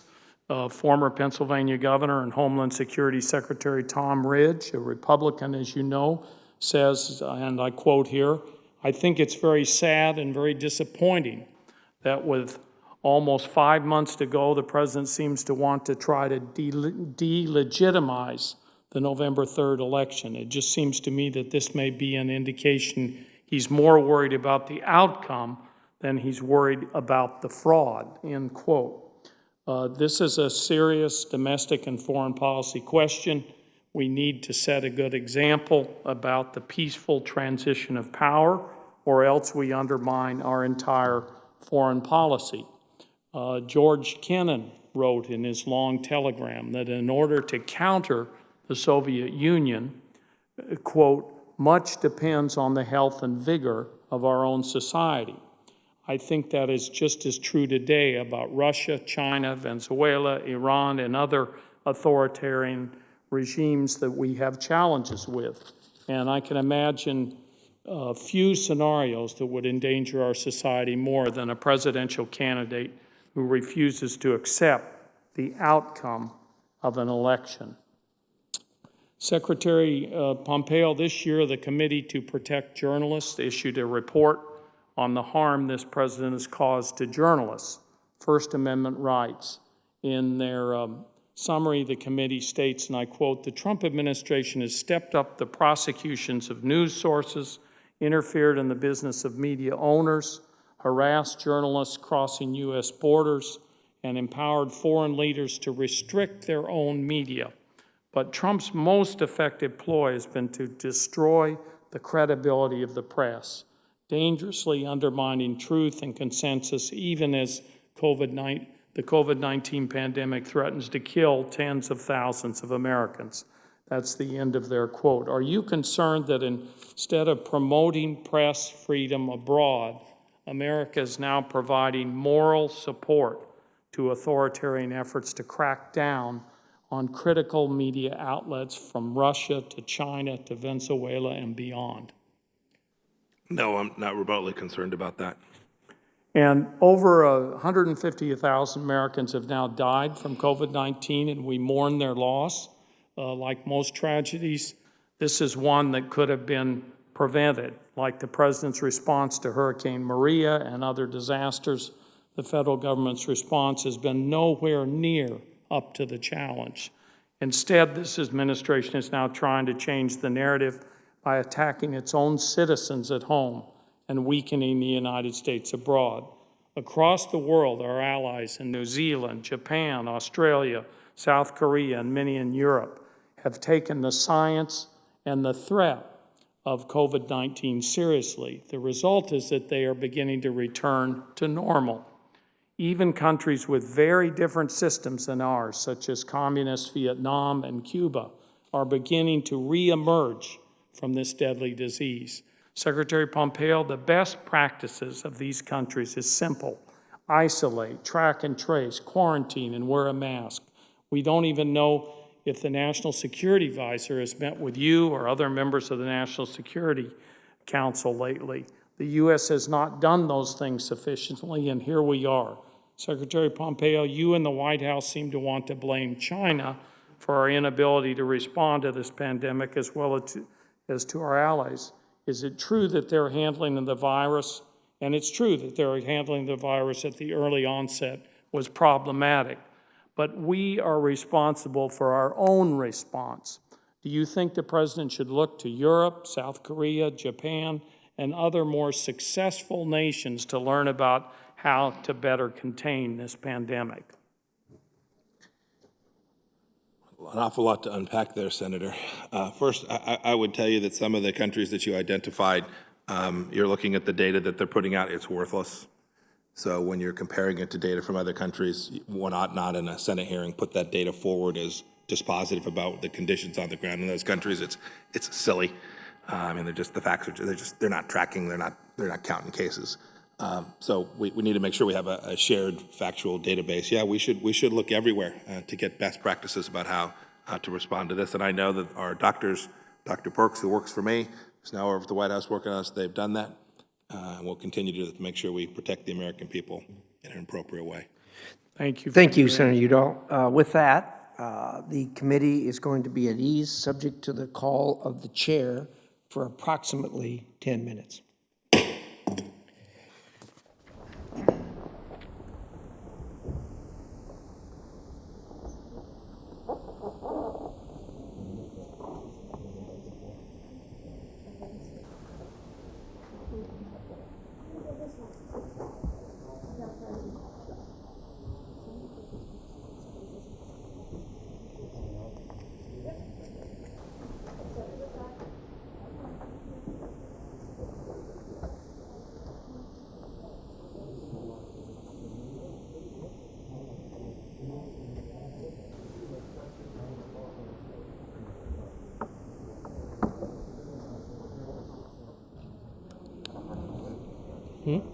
Yeah, it's.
Well, my brother's in North Carolina.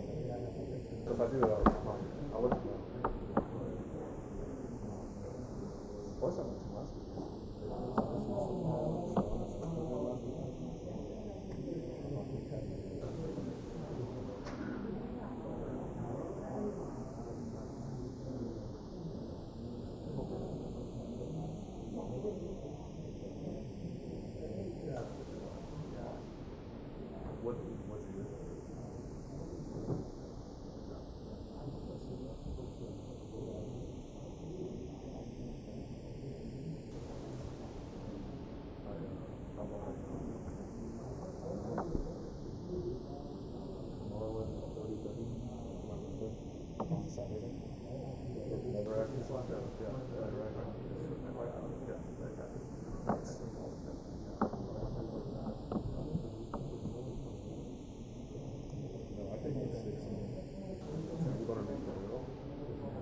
okay?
Committee will come to order. Next up, Senator Barrasso. Thank you, Mr. Chairman. Welcome back, Mr. Secretary. Good to see you again. I appreciated your comments, opening statement specifically related to Nord Stream 2, and I wanted to ask a little bit more about that because we know energy security is essential to national security. Nord Stream 2 threatens European energy security, increases Russian monopoly over the region. It, to me, this pipeline is a Russian trap. Strongly support your recent announcement aimed at stopping this dangerous pipeline. As you know, Congress is working to quickly provide the administration with additional tools to prevent Nord Stream 2 from ever being completed. The last few weeks, both the Senate and House passed their own versions of the National Defense Authorization Act, includes new bipartisan Nord Stream 2 sanctions. Could you talk about the administration's commitment to opposing the Nord Stream 2 pipeline and applying sanctions against those companies aiding in the completion of this Russian trap? You know, the irony is that this administration is accused by some of not being tough on Russia. I mean, President Trump personally took on this. He saw that this was a threat, this pipeline being threat created enormous leverage for Russia, not only against Germany and broader Europe, but Ukraine as well. And so we set about, and with good support on Capitol Hill, we got legislation that was appropriate to now have delayed this project significantly. We need further tools. We're prepared to use those tools should you provide them to us.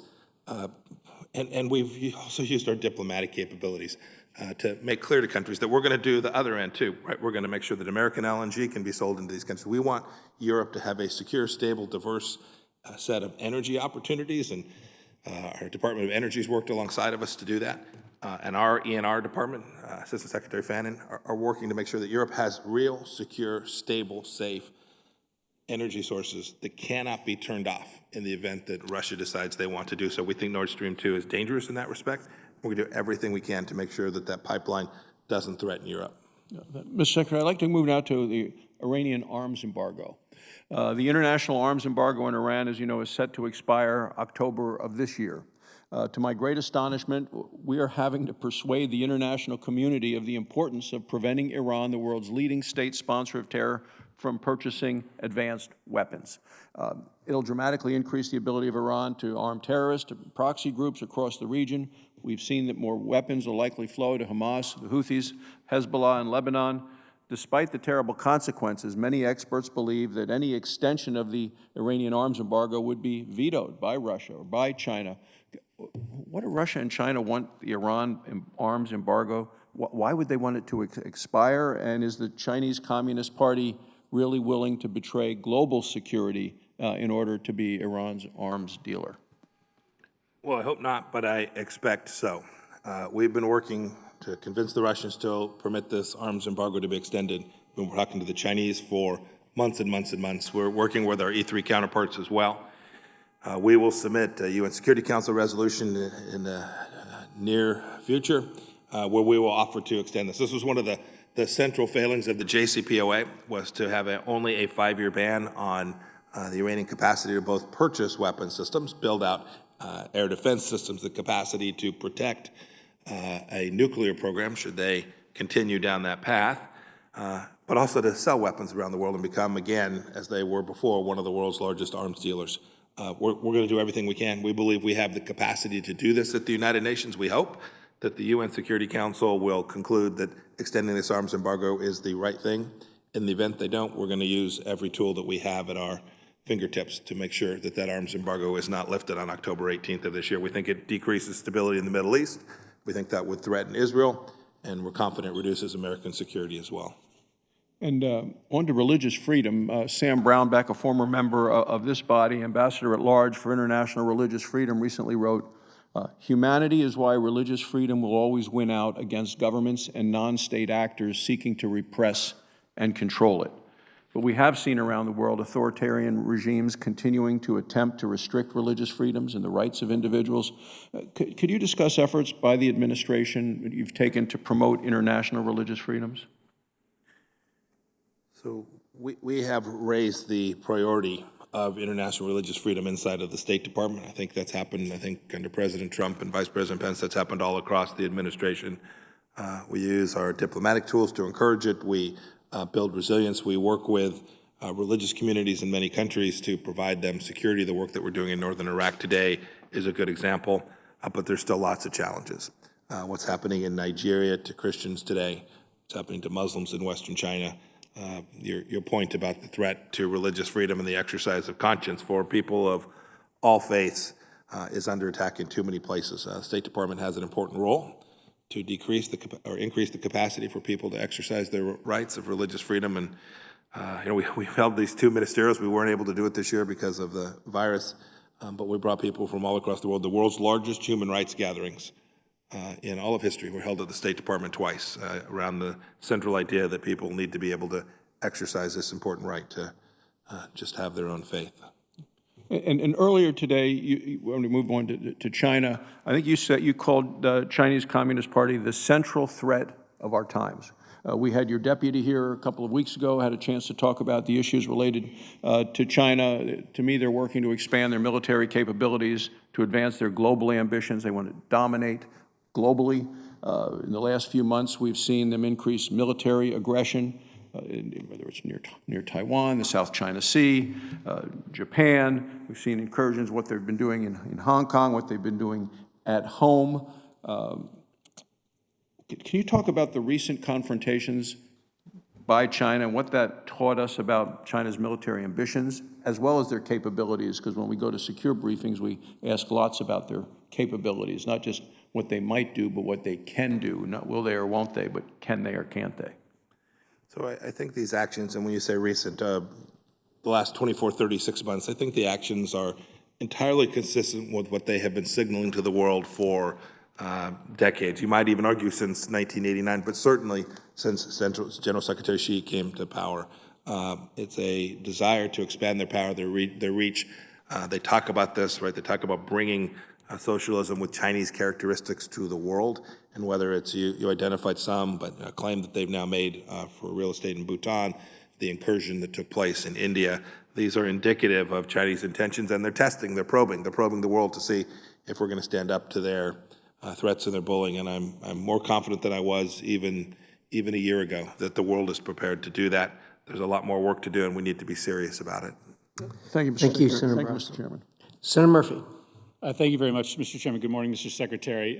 Let me say at the outset, I am very grateful for your proposal to double the budget of the Global Engagement Center. This is, of course, a center to counteract propaganda outside of the United States that was established through legislation written by myself and Senator Portman, and I'm glad that you have recognized the importance and the good work of that center. Though we have spent a lot of time in this hearing talking about many of our concern regarding our adversaries' desire to use propaganda not outside of the United States, but in fact inside of the United States to influence the 2020 election. And so I want to begin by asking you a question about that. Russia in particular has sought to weave together stories about U.S. persons and Ukrainian persons over the course of the past year in order to both try to sow chaos and dissent in the United States, but also to try to screw with Ukrainian politics as well. It's kind of a double whammy for the Russians. And you can see those efforts ramping up as we head into the 2020 election. Probably the most active foreign individual pushing narratives about the United States and Ukraine is a Ukrainian legislator by the name of Andrei Derkach. He was the individual that magically came into possession of secret audio recordings of Vice President Biden and then President Poroshenko. He's retained government relations counsel here, and I would expect that he's going to be a pretty active presence in U.S. politics from here to the election. So just a simple question on behalf of my constituents and maybe my colleagues as well. Should we view Andrei Derkach as a credible source of information? I'll answer your question, but let me just say on GEC real quick, because I think that's important. Thank you for the compliment. I want to make sure, the only thing I'm worried about with asking for a doubling of the money is to make sure that we can deploy it in a way that we've been pretty successful as it's grown, but when you expand something at 100% year on year, I have a team driving to make sure we don't misuse or waste those resources. Look, I don't want to comment on any particular individual like Mr. Durkach. I will say this. We're taking seriously the threats that Russia will try to engage in disinformation campaigns, that there may be oligarchs that try and engage in this, there may be foreign actors, not just Russian. We were pretty successful at this in the 2018 election. I say we, not the State Department alone, but all the United States government. I'm confident we will be in this one as well. Why wouldn't you be willing to opine on a specific individual if you had information to suggest that the source was not credible? It seems as if that is, in fact, a core function of the U.S. government. If it has information to that would suggest malign influence, to let Congress and the American people know. Yeah. So when it's appropriate, I will. When there's still work ongoing and there's still unsettled intelligence around these things, I'm going to try to be just a little bit more careful, Senator.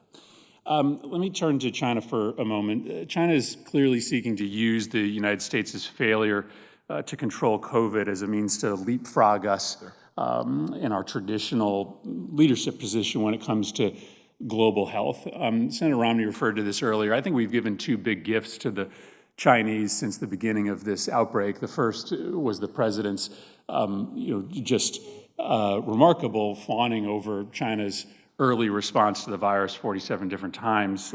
He commended China for their response and their transparency. But I think China also is pretty happy with our withdrawal from the WHO.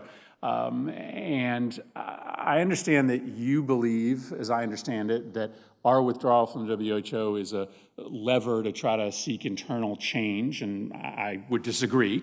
But it also seems to allow for China to step in and occupy that vacuum. And so as you step back and try to articulate this sort of broad strategy to counteract China's growing influence in the world, how does withdrawal from the WHO counteract the growing influence of China? Yeah. So it's a good question. These are close calls sometimes, right? We left the UN Human Rights Council. The same argument was made, better to fight from within than to try and reform from outside. I think there are reasonable arguments that can be made on either side. The decision that the president made, and I concur with this decision,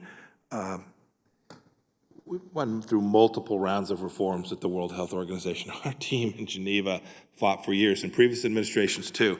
And each time we got reforms, there was no capacity to make that a science-based organization and not a political one. And there comes a point where you're spending $500 million of U.S. taxpayer money year on year that goes to benefit political actors inside the World Health Organization. And we ultimately made the conclusion that we were more likely to achieve the global health security issues that the United States cares about deeply if we did not participate any further in the World Health Organization. I am not at all convinced that it will be China that benefits from that. I'm convinced that the world will benefit. We saw it with PEPFAR, we've seen it with Gavi, we've seen it other places. When the United States leads, and we will absolutely lead, good things can happen in the international health realm. It won't surprise you that I would dispute your characterization of the WHO. It is an international body. There is no way that there won't be some level of politics infecting the decisions that a body made up of historic adversaries will go through, but it is a science-based organization, and it is one that is indispensable to the continuation of our efforts to try to prevent the next disease, and I really shudder to think about our ability to stop the next COVID if we are not back into the WHO. Finally, in the remaining time I have, and this is a complicated question, but again, back to Senator Romney's line of questioning about the capabilities that we should be developing with our allies to try to counteract China. I just don't think it's sustainable for this administration or any other administration to try to go around the world bullying and shaming our friends and sort of half friends into not doing business with China. We've got to have an answer for the things that China is offering. And on the technology front, we don't have a great answer for 5G, and we may not have a great answer for whatever China is going to put out there on AI or advanced battery technology. Isn't this essential to our counter-China strategy, not just to shame other countries into forsaking Chinese technology, but actually to work with our allies to develop our own alternatives? 1,000%. Absolutely, Senator Murphy. Thank you, Mr. Chairman. Thank you, Senator Murphy. Senator Portman. Thank you, Mr. Chairman, and appreciate your having the opportunity to let us talk to the Secretary of State today. This has been very helpful, very informative. I will say with regard to China and developing technologies with our allies, we have a lot to do right here in the United States to get our own house in order. So we're pretty good at pointing fingers at China, and it's usually appropriate, but we also aren't doing much here to protect ourselves. And I want to thank you because you have provided some great help from your career professionals with regard to our efforts to push back against China taking our technology. And in particular, China has these programs. You mentioned they've been doing it for a while. They've been doing it for 2 decades, where they come over here, they find promising research and researchers, they systematically target them, and then they take that research over to China. And it is military, it is economic, it's healthcare, it's everything. And over the last couple of years, we've worked hard on this with an investigation, a report, and now legislation called the Securing American Innovation Act. But with regard to the State Department piece of this, your career people have come and testified before us, said that they need more tools to be able to stop folks who they know are coming here to deal with export control technologies, who are coming over here to actually steal our stuff and take it back to China, but they are unable to stop those people from coming in despite affiliations with the People's Liberation Army, affiliations with the Chinese Communist Party, and in many cases, you know, a history of taking research. So we worked with one of your Pearson Fellows. You told me about the Pearson Fellowship, and I took advantage of it. The last year, Mark Weebles has been working with us. He's a consular affairs officer. He's done a terrific job. And we have put together some legislation that's very balanced, says, hey, we want research. We want the American research enterprise to benefit from international cooperation, but we don't want to have this U.S. taxpayer-funded research being stolen. So I thank you for that. I would just ask you, do you agree that these new visa authorities we have in that legislation are helpful to protect taxpayer-funded research and intellectual property from our adversaries, including China? They definitely are, and we need an expanded tool set to make sure that we get this right. We're making progress. Our teams working alongside the FBI to identify these risks are working hard on this set of issues. I'll say this too, we all need to be candid when we go back to our home states and we talk to the universities in our states. The education industrial complex is alive and well. We need to be candid with them about what's taking place in some of these institutions of higher learning all across America and be thoughtful about how we respond to this this influence and theft operation that's being conducted. That's absolutely right, and you know there are 5 different provisions in the legislation. One of them relates directly to our universities and research institutions, and to their credit, a number of them have worked with us, and we've worked with them. Senator Carper and I have taken the lead on this in this legislation. It's a bipartisan bill, bipartisan supporters, but there are universities and associations that are pushing back hard, and frankly, I think they're naive and aren't willing to face up to the threat that's out there, and it's a national security threat. I'm glad that over the last couple of weeks that we have had the opportunity to confirm some good nominees from the Department of State, and I'm concerned that the backlog built up to the point where you really had a tough time running the department, and there's more to go. We have more nominees coming up next week. I understand we may have finally the nominee for Ambassador to Japan at a critical time. One I want to ask you about, though, in particular is Ukraine. And you know, Senator Cardin's not here today, but, you know, back in 2014, we went over to Ukraine right after the Revolution of Dignity, and in those 6 years intervening, a lot of good has happened in Ukraine, but a lot of bad has happened too. And we see it right now. We're once again at a tipping point. The ceasefire is not holding. I understand there have been about 100 violations of it recently. The Russian aggression continues. Ukraine made a decision 6 years ago to turn to us in the West, and yet we still have a situation where they're not getting the support that they need. So 2 questions for you. How important is it to get Lieutenant General Dayton confirmed as the ambassador in Ukraine, number 1? I think he's highly qualified. I'm really pleased with that nomination. And number 2, do you agree with what we just did in the National Defense Authorization Bill, which was to have a record amount of lethal aid going to Ukraine? We've gone from roughly $50 million to $125 million in that legislation. Do you support that increased funding for lethal aid for Ukraine to be able to defend itself? I do. The administration does support the increase in lethal aid. It's important to get the general out there, although I will say our charge on the ground there today is doing a very, very good work. But it's important to get a confirmed ambassador in that position. If I might just add this too, we're still thinking it was a real loss when Ambassador Volker departed. The work that he was doing was important to the State Department's overall effort in the region, and we're hoping to get that position with just the right person filled as well, so that we have a full-on effort there to help the Ukrainian people maintain their democracy.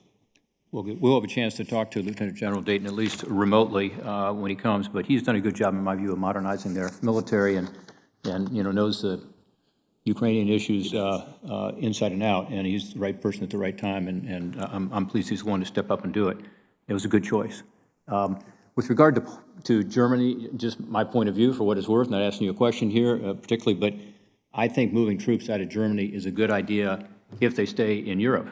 And in particular, Poland has been asking for years now, to allow U.S. troops to come to Poland. They've even offered us a base. I was there several years ago where they agreed to, pay for the base. And I don't know if that's still an offer. But the Baltics, Eastern Europe in particular, it seems to me that's the appropriate place to move those troops. And I agree that Germany is not the right place for the number of troops that we have. Rather, they should be closer to where the action is and frankly, the countries that are at most risk right now. So I don't know if you have any comment on that, but I would hope that they would be able to stay in Europe. Senator, I'll just, the only thing I'll add, I'll leave to the Department of Defense to talk about exact dispositions and numbers in particular countries. But with respect to Poland, we don't yet have our defense cooperation agreement quite done. And so the State Department's working diligently with our DoD colleagues to get that done so that in the event the Department of Defense makes that decision, the President concludes it's the right thing to do, we can put those forces in there in a way that protects them as well. Finally, just on Global Engagement Center, thanks to Senator Murphy for raising those issues. He asked the same kind of questions that I would have asked. Leah Gabriel, in my view, is doing a terrific job with trying to reorder and take the DoD money that is now going to go directly to you and use it more effectively. We, of course, agree with you that needs to be well spent. There is a timely example on this. The United States, under your leadership, has provided $2.3 billion of congressionally appropriated money to help other countries combat COVID-19. And I think we've gotten very little credit for it. And I hope that we can do more in terms of talking about what we're doing that's helpful. But what's happened is, instead, China and Russia are spreading disinformation. And we've heard about it here in this committee, saying that, the virus was created in a lab by Bill Gates, or that COVID-19 was brought to China by American soldiers, other false narratives. Global Engagement Center is the perfect place to push back on that, and I hope we're doing that. I don't know if you have any comment on that. No, sir. We are working on that. It's important. I actually think, with respect to COVID, I think the world gets it. I think they know who the bad actor here was. They can't all say it publicly, but I'm convinced that the efforts, not only that the United States has made, but other countries too, to push back against this disinformation have been powerful and effective. Thank you, Mr. Chairman. Thank you. Senator Kane. Thank you, Mr. Chair, and Mr. Secretary, welcome. Thank you. The context in which we have this hearing is very, very complicated, and it's just almost too much to talk about. In the last 24 hours, we passed 150,000 deaths in this country to coronavirus, and in my view, and I think in the view of many, a sizable percentage of those were preventable had the United States handled the pandemic better. This morning, the Department of Commerce indicated that the economy, because of COVID, shrunk at the greatest rate ever in recorded history in the second quarter of the year. And then this morning, the President is suggesting that the presidential election should be delayed. And I sort of want to start there. This is not something that either you or I were prepared to talk about today, because I think it happened in the middle of the hearing. The President sent out a tweet that said, quote, "Delay the election until people can properly, securely, and safely vote," question mark. Not saying it will happen, but raising a question. Can a president delay the November presidential election, Mr. Secretary? Senator, I'm not going to enter a legal judgment on that on the fly this morning. Mr. Secretary, you are an honors graduate of West Point. You are a graduate of the Harvard Law School. You were on the Harvard Law Review. I was at Harvard Law School, and I went to a lot of Red Sox games. I went on the Harvard Law Review. You were very kind of you. Thank you. You are one of the most highly trained and accomplished lawyers who are part of this administration. Can a president delay a presidential election? Senator, in the end, the Department of Justice, others will make that legal determination. We all should want, I know you do too, Senator Kane, want to make sure we have an election that everyone is confident in. It's not only free, Are you but indifferent to the date of the election? It should happen lawfully. Right. Yeah. It should happen lawfully. Yeah. So for the record, because you may not want to comment on it, but I do think it's important. A president cannot delay an election. The date of the election is established by Congress. It was established in 1845. There is no ability for a president to delay an election. And I don't think it's that hard a question, or one that should lead to any equivocation by somebody who's fourth in line of succession to be president of the United States. So let me ask another question. Was Marie Yovanovitch a talented public servant? I'm not going to comment on that personnel matter. Was she a valuable part of the State Department family? Senator, again, the president made the very clear decision that he preferred that she not be our ambassador. It's fully within his right. Every one of us that takes on these jobs knows that at any minute we could be gone. I'm not asking that. This is not a question about the president's power. Yes. I'm asking about your opinion of her as a public servant. Senator, I didn't interact with Ambassador Yovanovitch. You did not? No, not significantly. So you do not really have you don't consider that you have Senator, I'm not going to talk about this. There will be a place and a time for me to talk about this, and I'm looking forward to that. It is not the case that I talk about personnel matters. Wait, you were very willing to tell us what you didn't like about the Inspector General in response to Senator Menendez. I was. Very different situation, a very, very different situation. There have been accusations about misconduct and malfeasance and assertions that I fired someone because they're investigating me. That it demands a response. There's going to be a public report on that. I want to make sure I understand your testimony. And I've been steadfast in this. So you've asked me about other ambassadors before too. I haven't talked about them who were great and doing wonderful things. I didn't say that either. You've been steadfast. I'm trying to determine whether you've been steadfast or not, since I have so many State Department employees that live in the Commonwealth of Virginia who are very, very concerned about whether or not a Secretary of State might have the back of a career professional who is a valued person. You were on a phone call with President Trump and President Zelensky of Ukraine when the president said about Ambassador Yovanovitch, she's going to go through some things. Do you know what the president meant when he said that? I don't. But you were on that call. That's been reported. Yes, I was. When he said that about Marie Yovanovitch, did you ever follow up and ask the president what he meant? Senator, I'm confident that every action we took with Ambassador Yovanovitch was completely appropriate. That's not the question I asked. But it's the truth. Well, that may be the truth, but how about answering my question? I'm not going to talk about internal discussions at the State Department. You wouldn't want me to, neither would your constituents, Senator Kane. They wouldn't want the Secretary of State to come up here and talk about internal conversation about personnel matters. You know that. That's not appropriate. Well, can you just listen to my question? Sure, you were on the phone call. Yes. You heard the president say that about Marie Yovanovitch. And my question to you is, did you ask what the president meant about that? Senator asked. Yes or no? The answer is I'm not going to talk about either. I guess that you're asking, did I ask the president what he meant? I don't talk about conversations. You told me you don't know what he meant. Yes. But I just asked if you asked. I understand. I appreciate your question, and I hope you can appreciate why I don't talk about conversations with the president. Here was some testimony we heard in this room the other day from your, I believe it's Executive Secretary, Lisa Kenna, who is here for a hearing about her nomination to be ambassador to Peru. She said in her work with you, the work that her office does, they get correspondence for you. Some they open and sort of categorize and classify before they deliver it to you.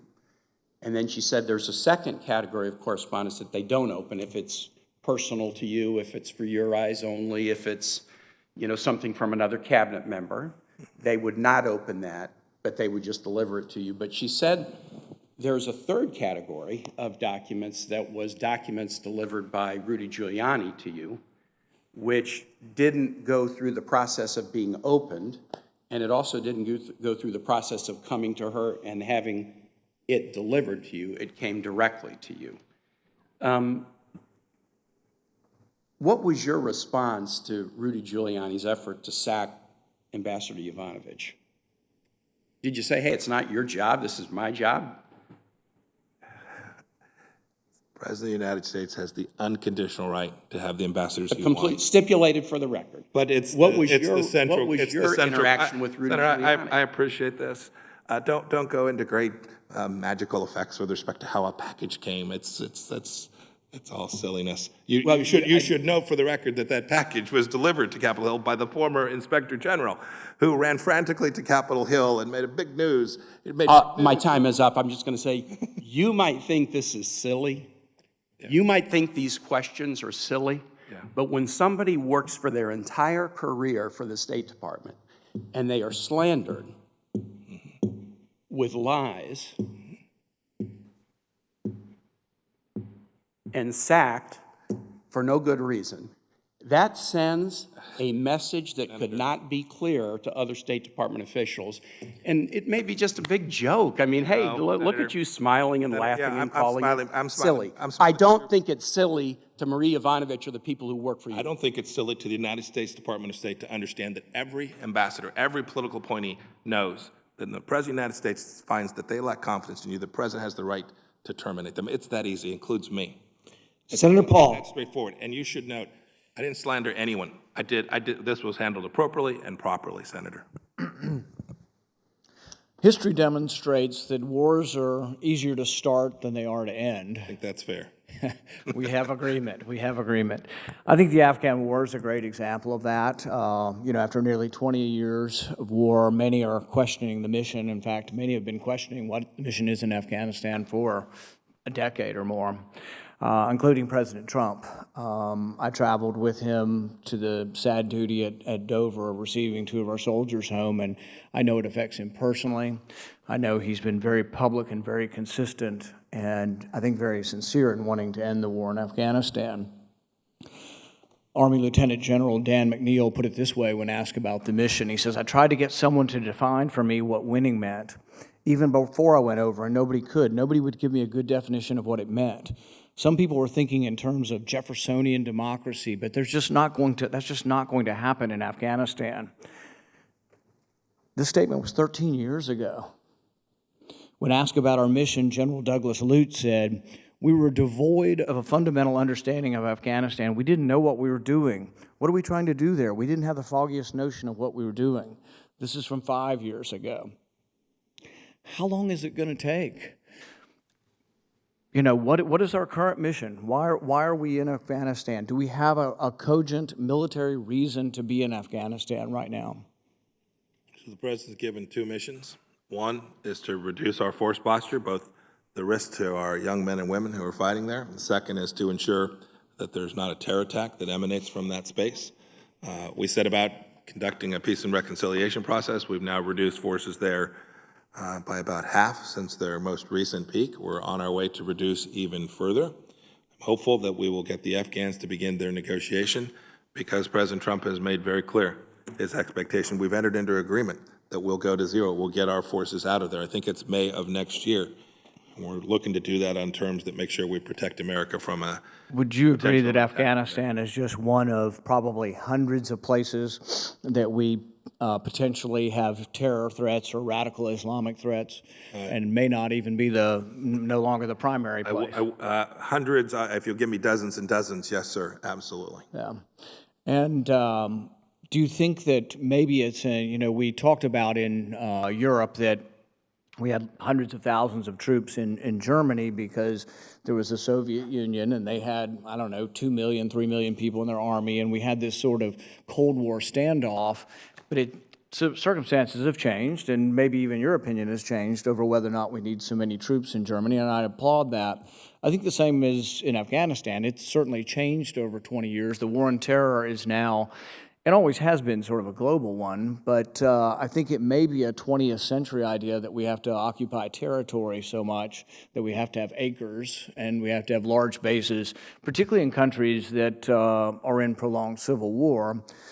But the other question is our goal in these locations around the world our national security, or is our goal sometimes muddied by the idea that basically, we're in Afghanistan for the Equal Rights Amendment or for women's rights, or we're there for, democracy or making a country out of Afghanistan?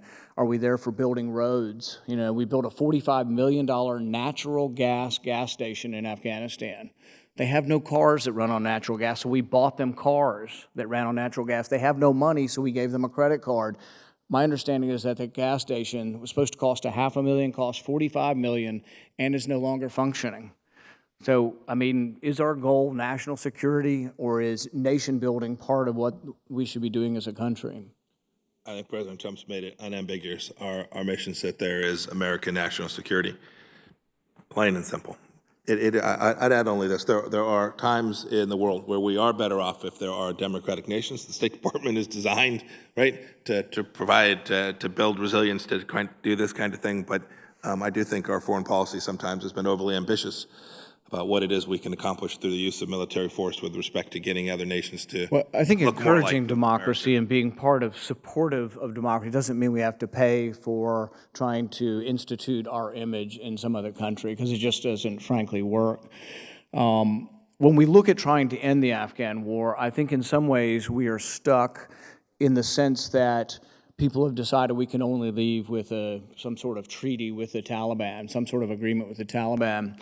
I'm sort of the opinion that in some ways it might make it worse, because I think that the Taliban aren't necessarily trustworthy. And if we leave under the agreement that they have to meet certain parameters, which is what we're looking towards, and then they break those parameters, we're right back in, with a threat to stay in. I think it's almost that the threat has to be, and maybe the threat should have been this 20 or even 30 years ago, the threat should be that if you harbor terrorists that are organizing international terrorism, that there will be military repercussions, but those don't have to be landing 50,000 troops. It might be landing 50,000 bombs. Absolutely right. And so I think we need to think about and I think we haven't escaped. We're still stuck in this idea of we've occupied this acreage and we have to do something with it, and we can't leave until it's perfect. It's never going to be perfect there. And the only thing I would just exhort you is that let's don't base it completely on that we have to have a perfect deal to leave. I think there's always the threat that we can come back, and people say, well, there's 10 al-Qaeda left in Afghanistan. They might be plotting right now. And, the president has admitted, you've said they're a shadow of themselves. The president has admitted there have been reports that there are, now we are talking dozens, not hundreds. We're talking dozens, not thousands. Same with the Islamic State. General Lute came and spoke to one of our committees recently, and he said he couldn't name any group there that he thought had the capability to attack the United States. And he said there was no evidence that the so-called Islamic State presents a threat to the U.S. from Afghanistan. So I think we do need to be mindful of that, but we do have to work towards finishing it. And the only thing I'd say in the end, because I don't want to finish this without mentioning that it takes friends of the president. The president has policy. People have to try to fulfill his policy. And I think for a long time, for several years, John Bolton was trying to thwart that, and John Bolton was an enemy of the president's policy. So I hope the people who are remaining will try to fulfill the president's policy and get us out of the war in Afghanistan. Thank you. If I may just take 1 second, Senator Risch, with your permission. Your point, Senator Paul, about the global spectrum of terrorism and the fact that there are dozens of al-Qaeda left in Afghanistan, I think that's a central thing that the American people need to understand. Wherever we were 15 or 20 years ago is not where we are today, and our resources, whether it's our decision in Germany or the decision about force posture in Asia or Africa or in Afghanistan or Syria or any place else, we need to make sure that it's updated for the actual threats presented to the United States of America. And that's what President Trump is driving us to do. So thank you. Thank you. Senator Merkley. Thank you, Mr. Chairman, and thank you, Mr. Secretary. I want to start with the events that have occurred in Hong Kong and what I really see as a violation of the agreement made with Britain, between China and Britain. And now that these events, this new Chinese law that really exerts enormous violations of civil rights in Hong Kong has occurred, should we extend asylum and visa opportunities to those who are being persecuted by the Chinese in Hong Kong? We're reviewing that. We're considering it. The British have made a good decision. The Australians have made a decision. They're going to accept up to hundreds of thousands of people. We're looking at how best we might accomplish this and consistent with making sure that we always want to encourage people to try to work from within to the extent they can as well. And so it's important that we get this right. And the president is actively considering how we ought to treat those who seek asylum coming to us from Hong Kong or to grant a visa program that surrounds that. Well, it sounds like you're open to the opportunity and are reviewing it, and I do feel like there are folks who will be highly targeted, and they are concerned about being locked up for the rest of their lives, young folks, 18, 20 years old in Chinese prisons. Do the events in Hong Kong change our perspectives on Taiwan or make us think about ways to be more supportive of Taiwan? We obviously do a lot of arms sales and so forth, but should we be more active in supporting Taiwanese participation in international institutions?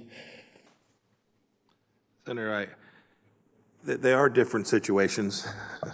There was an agreement with Hong Kong. Taiwan is all, they are different, but I think it's fair to say that the Chinese Communist Party views them as the same, right? If you ask the Chinese Communist Party, they would both view them as part of their territory. And so that requires diligence. And your question about international organizations, not only the team that I have assigned to that, but the regional bureaus as well, are working on multiple fronts. We took a run at this in the World Health Assembly now a couple months back, and we've taken this on at the United Nations to make sure that Taiwan is represented in every place that it's appropriate that they be represented as part of formal and informal international gatherings. There's a long-standing convention that the President of the United States should not meet with the President of Taiwan because it would offend China. Do you agree with that long-standing convention? Senator, if I may defer that, I'm happy to have a conversation with you about it. Here's what I'll say with respect to Taiwan. There are a series of understandings that have been long held, multiple administrations, multiple parties. We intend to continue to honor that. We understand the Taiwan Relations Act and the obligations that the United States government has with respect to that. We're working to recognize the changes that General Secretary Xi has made with respect to this, and we want to make sure we get this right. Saudi Arabia has been abetting the flight of Saudi nationals who have done horrific crimes in America. And so really two questions. Do you agree that this effort to sweep people out of our country who have done or are charged with doing horrific things before they can be tried is unacceptable? And do you agree if it continues to occur, the U.S. should use significant diplomatic consequences for Saudi Arabia? Yes to both questions, Senator. Thank you. So there is the report that,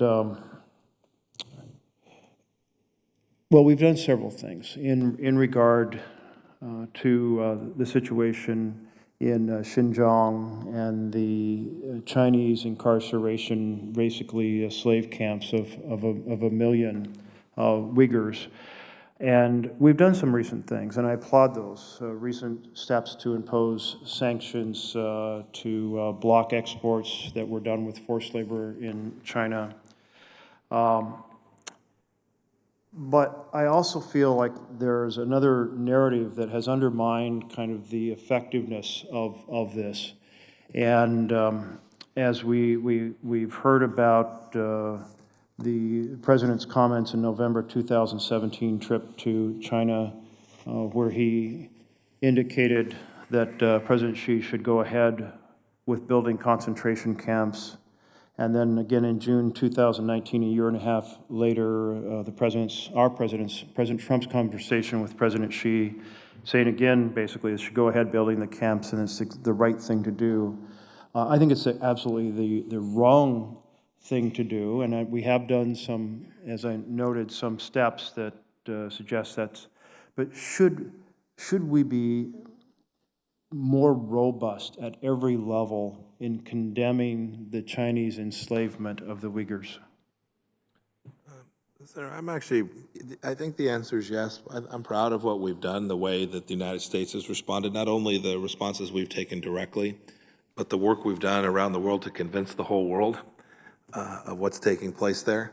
I've been disappointed to see Muslim countries not respond when there are often significant Muslim populations being impacted there in Western China. We're urging them to take this on in a serious way. And then I guess the last thing I'd say is I think with the objective of changing the behaviors that are taking place there, this is an important economic region And so the things that we're endeavoring to do, it's important we get the human rights piece of this right. It's important that we get the individual sanctions piece of this right. But it is very important, and I'm really happy with the work we're making to convince businesses, not just American businesses, because it's an international place of business, that they should really look hard at their supply chains, not just their direct employees, but their supply chains and what's taking place there. I think if we get that right, we have the opportunity to change what's taking place there. A quick point and a final question, because I'm running out of time. The UN fact-finding mission on the Rohingya, the U.S. Holocaust Museum, a law group engaged by the State Department to investigate atrocities, have all found strong evidence of genocide by Burma. I really hope the United States will declare it to be genocide, because it is, and it would strengthen our representation and advocacy for human rights in the world. But I want to turn to Honduras in my final question. The State Department Human Rights Report talks about extrajudicial killings, torture, arbitrary arrest, detention, violence against indigenous Hondurans, violence against the LGBT communities. And in addition, we had in October a U.S. federal court find that the president, Juan Orlando Hernandez, was implicated as a co-conspirator in widespread drug trafficking and money laundering. Yes, sir. And there's huge reports of systemic corruption and human rights abuses. In the context of all of this, is it time to reevaluate our relationship, which has been quite cozy, with the president of Honduras? Senator, we're constantly demanding that the leadership in Honduras take these set of facts on board. We're well aware of what's taking place, and like in too many countries around the world, we've not had the effect that we desire. We're working on it. Senator Young. Thank you.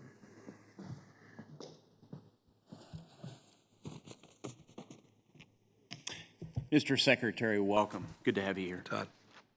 In response to media coverage over the last few days in the Washington Post, NBC News, the Daily Beast, and my hometown newspaper, the Indianapolis Star, I'd like to bring up the situation of Peter Kasich and 3 other Americans who lost their lives at the hands of ISIS. Mr. Chairman, I'd like to request the following columns from the Washington Post, Indy Star, and NBC News be added to the record. That'd be included. Mr. Secretary, you may recall a meeting with the Kasich family last year, but as brief refresher, in October 2013, Indiana native and former Army Ranger Peter Kasich was on a mission of mercy. He was delivering humanitarian aid to suffering people in Syria.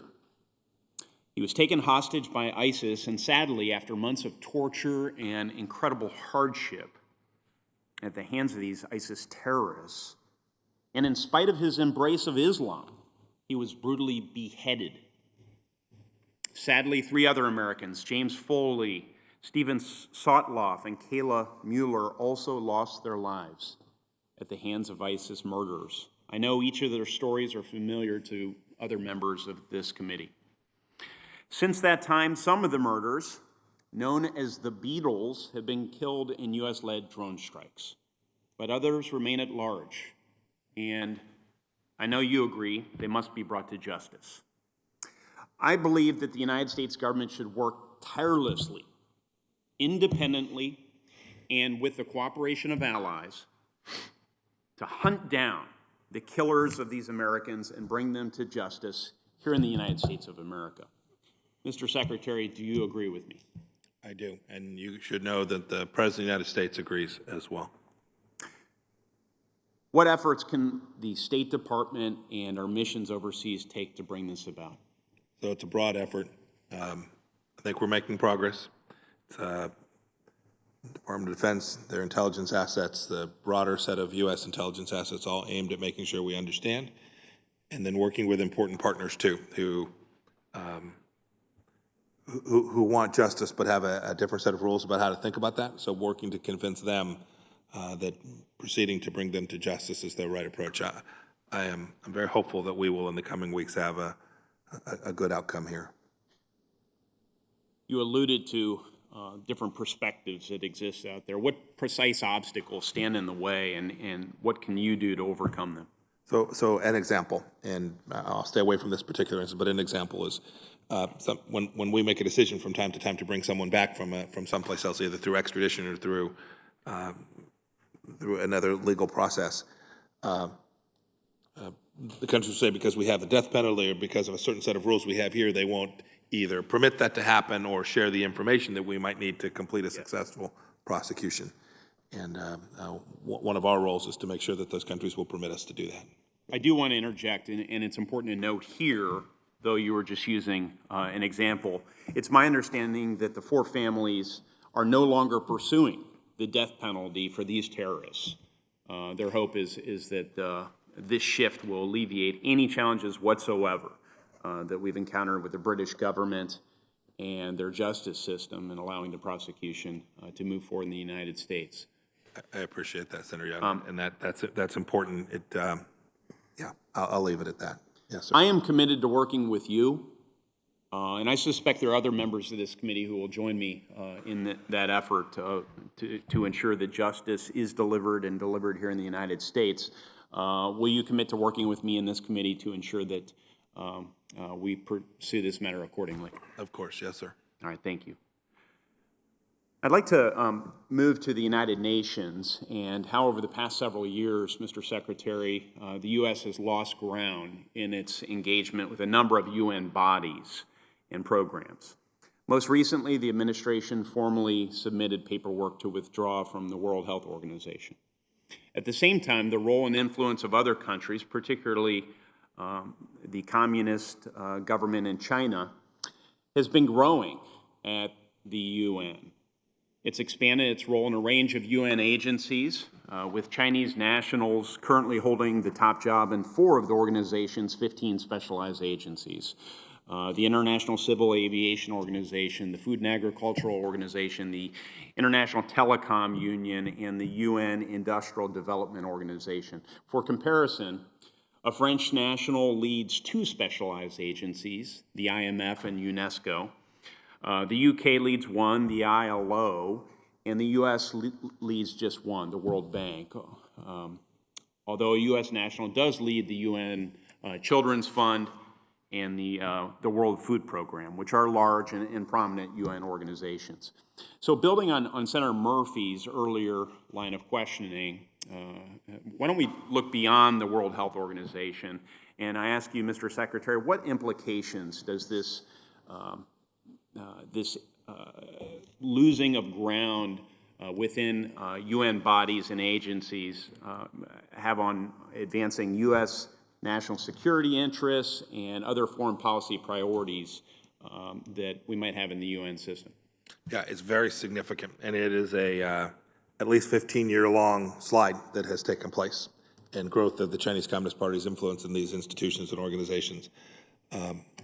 We've done a couple things to turn this around. We had real success at the World International Property Organization, right? The Chinese thought they had the fast track to that. We put up a good candidate. It wasn't an American candidate, but it was a candidate that we believe has an understanding of intellectual property in the same way that freedom-loving democracies do, and we crushed them. And it was an amazing diplomatic effort. We built up coalitions with the Indians, the Brits, the Australians, and then built it out all across the world. We're asking for about $20 million in this budget to take the team that we built there and make it a permanent team that is focused on these major elections for these 15 institutions. And then there's another set that are slightly different but still very important. And then we have a second set of operations, which is it's not just the leaders that matter at these UN organizations. They have big bureaucracies underneath them. And we are sadly inadequately represented at every level inside of these international bodies, and it matters. It matters that there's someone there. It matters that they're American, but it matters that they, if they're not American, that they come from the nations that understand the rule of law and how the world ought to be conducted in a way that we do. And so I've actually worked closely with about 7 other countries to build out an effort that is very focused on exactly this. Sometimes, frankly, we've had opportunities, we just didn't we were offered a place and didn't put anybody forward. That's not the right way to go. We need to make sure we get it right.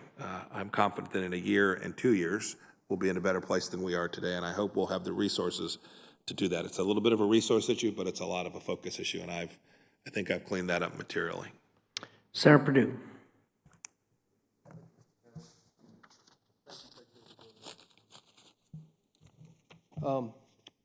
I want to correct the record on a couple of things here that have been said this morning.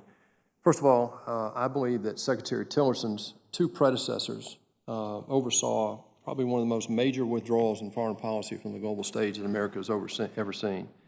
And it created a power vacuum that allowed Iran, North Korea, Russia, China to step into that vacuum, and actually during that period of time created a caliphate, physical caliphate that allowed the rise of ISIS in Syria. Such that in January of 2017, Mr. Secretary, I believe that the world was more dangerous than any time in my lifetime. We faced 5 threats across 5 domains: Iran, North Korea, Russia, China, and terrorism across air, land, and sea. And all of a sudden we woke up and realized that our would-be adversaries have been developing capabilities in cyber and space that the prior administration had not really warned us about. So we woke up, and I think we've all now figured out in the United States, I think there's consensus on both sides, for the last 50 years, with all good intentions, we got China wrong. I think there's a general awakening to that. You have had 3 other cabinet members, along with yourself, make tremendous policy speeches here just in the last month. And I'd like to quote some of that that you wrote about. But you had Secretary O'Brien, our National Security Advisor O'Brien, talk about ideology.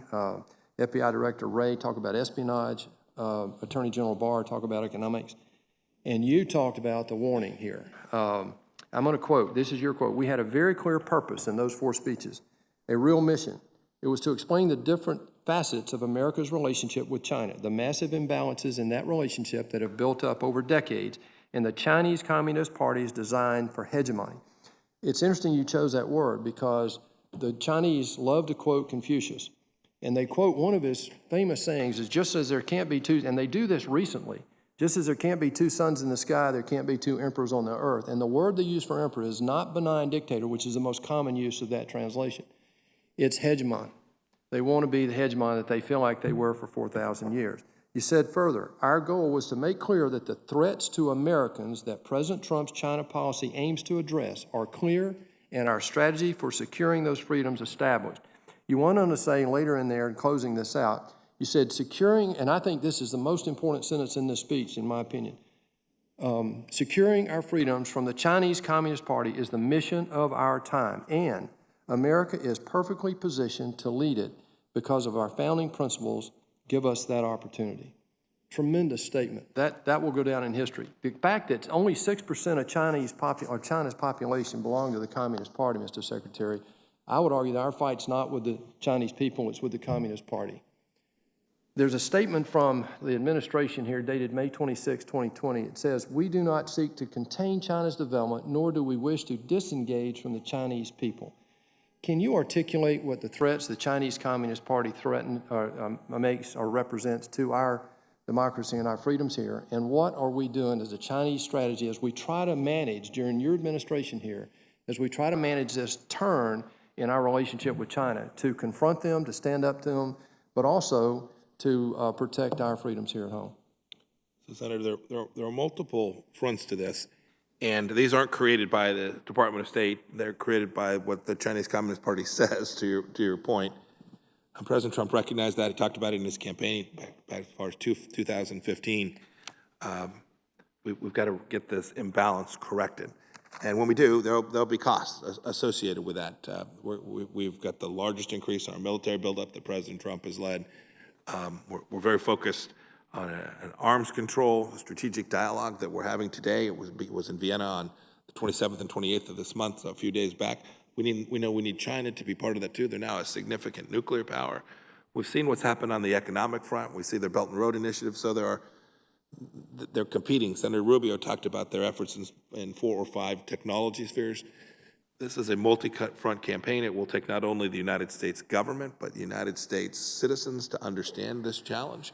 And then we've got to build out the global alliance. And last thing I'll say here is, I've seen it said that the United States is asking nations to pick sides between China and the United States. It's fundamentally false. we're asking every sovereign country to pick between freedom and tyranny. And that's the choice every leader's got to make. And that's when I go around the world, that's what I talk to them about. And they all know. They all know that the United States is the country that they want to be alongside. They all know that freedom and our value system and the rule of law and property rights and the protection of these unalienable rights is central to their country. And it's why I think the tide is turning around the world and that people are seeing the Chinese Communist Party for what it is, the threat to the security of their people. I agree with the tyranny, freedom. I characterize them a little different. There's state control and there's self-determination. The world's turning into a binary equation. Russia, China, Venezuela, Cuba. If you add up all the GDPs of those state-controlled countries, it's probably less than $20 trillion. If you add up the GDP of all the rest of self-determined, that's over $70 trillion, Mr. Secretary. I want to relate that back to the last question here that goes to your comments earlier about the number one thing we do. I think you agreed with it 1,000% with Senator Murphy about allies being the answer here with China. That and this is a huge effort. It's going to take years to develop. But right now we have an opportunity with the Quad, the Quadrilateral Security Dialogue. This is United States, India, Japan, and Australia. And a great development is happening right now that India is very strongly considering inviting Australia to that exercise, Malabar. Would you comment on how important this particular group is in relation to the bigger conversation you just mentioned, the fact that the GDP of the Quad is more than twice that of China today, is not to be lost on the conversation. Would you just make one last comment on that, please? It's more populous than China as well. Yes. These are nations that all have elected leaders, all have democracies, all understand in different cultures, in different settings, all have a central understanding about how commercial enterprise should be conducted and how militaries should engage and about how security is actually achieved. The good news is I think this grouping is stronger than it's ever been. Maybe we were gifted by General Secretary Xi. He took actions that caused each of the leaders in those countries to recognize the value of this group. I meet with them with some frequency, either by phone or in person, and we're working on economic efforts together. We're working on COVID responses together. There's lots of places where we're finding common touch points where we can develop real strength and unity that can, in fact, provide the bulwark that we can build out from all across the world. Thank you, Mr. Secretary. Thank you, Mr. Chairman. Thank you, Senator Perdue. Senator Graham. Thank you, Mr. Secretary. I appreciate the good job you do for our country and leaning into hard issues forcefully, and we need more of that, not less. When it comes to a UN envoy for Libya, do you support that we need a new one? Yes. Good. And I'm going to try to get a letter from everybody in the committee to the UN Secretary General saying, please appoint a special envoy. And Mr. Secretary, anything we can do to up our game would be great. I know you work with the Berlin folks, and yes, we'll see if we can and we need bring the right stability. envoy too, Senator. I know you agree with that. Not just a new one, but the right person as well. Okay, thank you very much. The Caesars Act, thank you for using it quickly and in a holding Assad's son accountable is a great first step in what I think will be a long journey to punish this regime. Is more coming? Yes, Senator. Thank you. Great job. I talked to General Mazloon yesterday with the SDF. Apparently, they've signed a deal with an American oil company to modernize the oil fields in northeastern Syria. Are you supportive of that? We are. That'd be a great way to help everybody in northeastern Syria. The deal took a little longer, Senator, than we had hoped, and now we're in implementation. It could be very powerful. You've been terrific in that regard. When it comes to Afghanistan, is it my understanding correct that any withdrawal from Afghanistan will be conditions-based? That's correct. And the inter-Afghan dialogue hopefully will start here fairly soon? Yes. Yeah, hopefully. Yes. So I applaud you. I don't mean to make light of that. We're very hopeful that in the next week, I fear that I may have said that once before, but we see the conditions that have now completed enough tasks that we think there's a real chance we can. Well, in case the Taliban are following the hearing, I doubt if they are. I'm a pretty hawkish guy on Afghanistan. You've been great on foreign policy in general from my point of view. I'd like to end the war too, and I'd like to get the Taliban integrated into a new Afghanistan that respects the rights of women, where everybody can have a say through the democratic process. And the Taliban are part of the Afghan culture. They're a minority. They're by no means a dominant voice in Afghanistan, but if we could help Pakistan and Afghanistan achieve a working relationship they've never had before on terrorism, we could get an inter-Afghan dialogue started. I am willing to invest in an Afghanistan that has a place for the Taliban, but not to the exclusion of women or religious minorities. So count me in for your efforts, and I very much appreciate what Zal is doing and Adam. When it comes to China, is it fair to say that in 2020, Chinese Communist Party is running concentration camps that house religious minorities? Be careful about the language. I've described it this way, Senator. It is something like it is the worst human rights violation that we have seen this century. Okay, fair enough. That's a good description.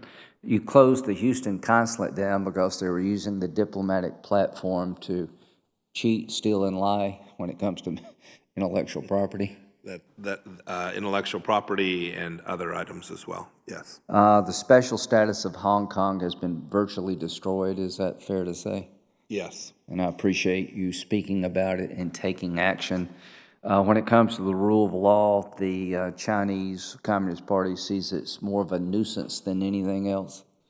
I think the litter of promises broken across multiple forums demonstrates that they take those agreements for having very little value.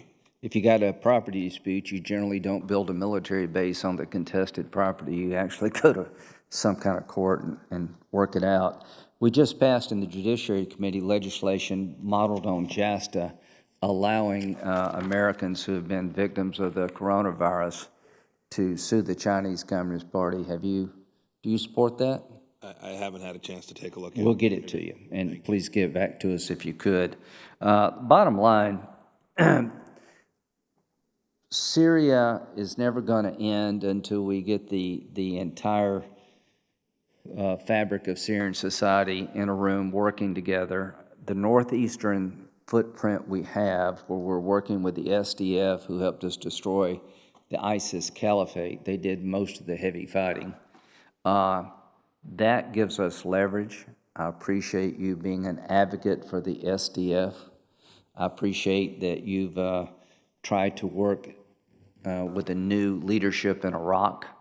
It's important that ISIS never come back. It's important that we have a say about that part of the world. Finally, as to Iran, where do you see the Iranian regime in terms of their potency? Are the sanctions working? And what would you advise this committee to do going forward with Iran? So, Senator, the sanctions have clearly had an impact. It has diminished their capacity to underwrite Hezbollah, the Shia militias in Iraq, but clearly hasn't achieved the ultimate objective, which is to change the behavior of the Iranian regime. And so our view is this. We're happy to see them change, but until such time as they do, we see the best tools to starve the regime of the capacity to inflict terror around the world. So your support in doing that is very important. And I talked a little bit earlier, I think you hadn't arrived just yet, about the UN arms embargo that we're working so diligently to make sure it doesn't expire in a couple months. Well, one last topic, and again, thank you. I think you've done a very good job from my point of view for our country, leaning into really difficult issues forcefully and with reason. Developmental aid, the House $3 trillion bill didn't have any money for vaccines going to the developing world. The Republican bill has about $4 billion. I would urge you to work with us to try to find a way, if we can get a vaccine developed, to get it to the developing world, sort of like what we did with the PEPFAR, because it will do no good to eradicate it here if we don't eradicate it everywhere. Would you work with us in that regard? Yes, we've presented something that we've given the name Piper Pro, something that's modeled on PEPFAR that ultimately we think could be very successful if we can get a vaccine. We're happy to work with you all on it. Thank you very much, Mr. Secretary. Thank you, Senator Graham. Senator Cruz. Thank you, Mr. Chairman. Mr. Secretary, welcome. Senator. Thank you for your testimony, and thank you for your service as well. Let's cover a number of topics. Let's start with Nord Stream 2. You and I have worked for some time on Nord Stream 2 and stopping the completion of that pipeline. As you know, Over a year ago, I joined with Senator Shaheen in passing bipartisan legislation, went through both houses of Congress with overwhelming bicameral bipartisan support, imposing significant sanctions on companies that participated in laying the pipeline of Nord Stream 2. The president signed that legislation around 7 p.m., if I remember correctly, on a Thursday, and 15 minutes before that, his signature was on the page. The Swiss company that was laying the pipeline announced they were immediately ceasing all pipeline construction activities, so that those sanctions worked. Russia has not stopped. They have a pipeline that is 90 to 95% complete. Now, the good thing about a pipeline is a pipeline that is 95% complete is a pipeline that is 0% complete because it ain't transmitting anything till they connect the two ends. It is my intention that they never complete this pipeline. Both Russia and Germany continue to press forward aggressively to try to find ways to complete this pipeline. As you know, Senator Shaheen and I again introduced even stronger sanctions to any companies involved in any way whatsoever with the construction of the pipeline. Those stronger sanctions were included in the NDAA that passed this body with overwhelming bipartisan support just last week. And so I'm hopeful as the NDAA moves forward that we will have those stronger sanctions in effect. At the same time, you made an important decision within the State Department. Under CAATSA, the administration has the authority, I believe, to sanction companies working to build this pipeline.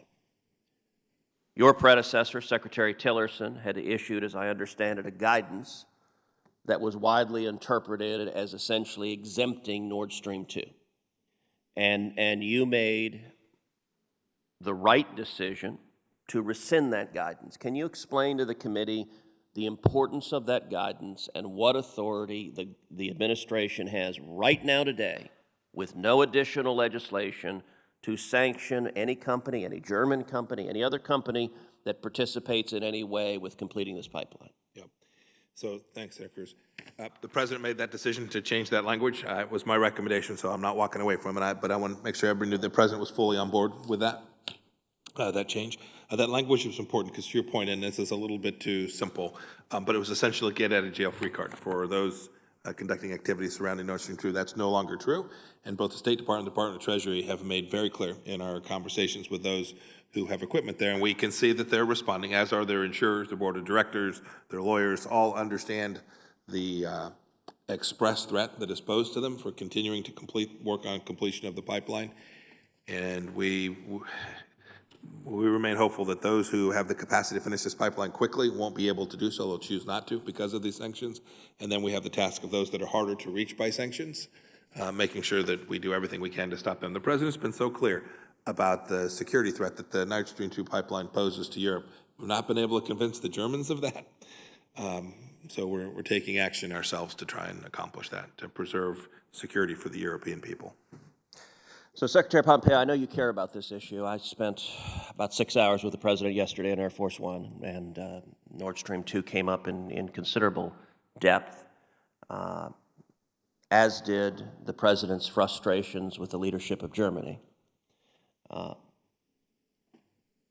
Let me point out that the State Department has a long tradition of sometimes obscure speech, perhaps rivaled only by the Federal Reserve.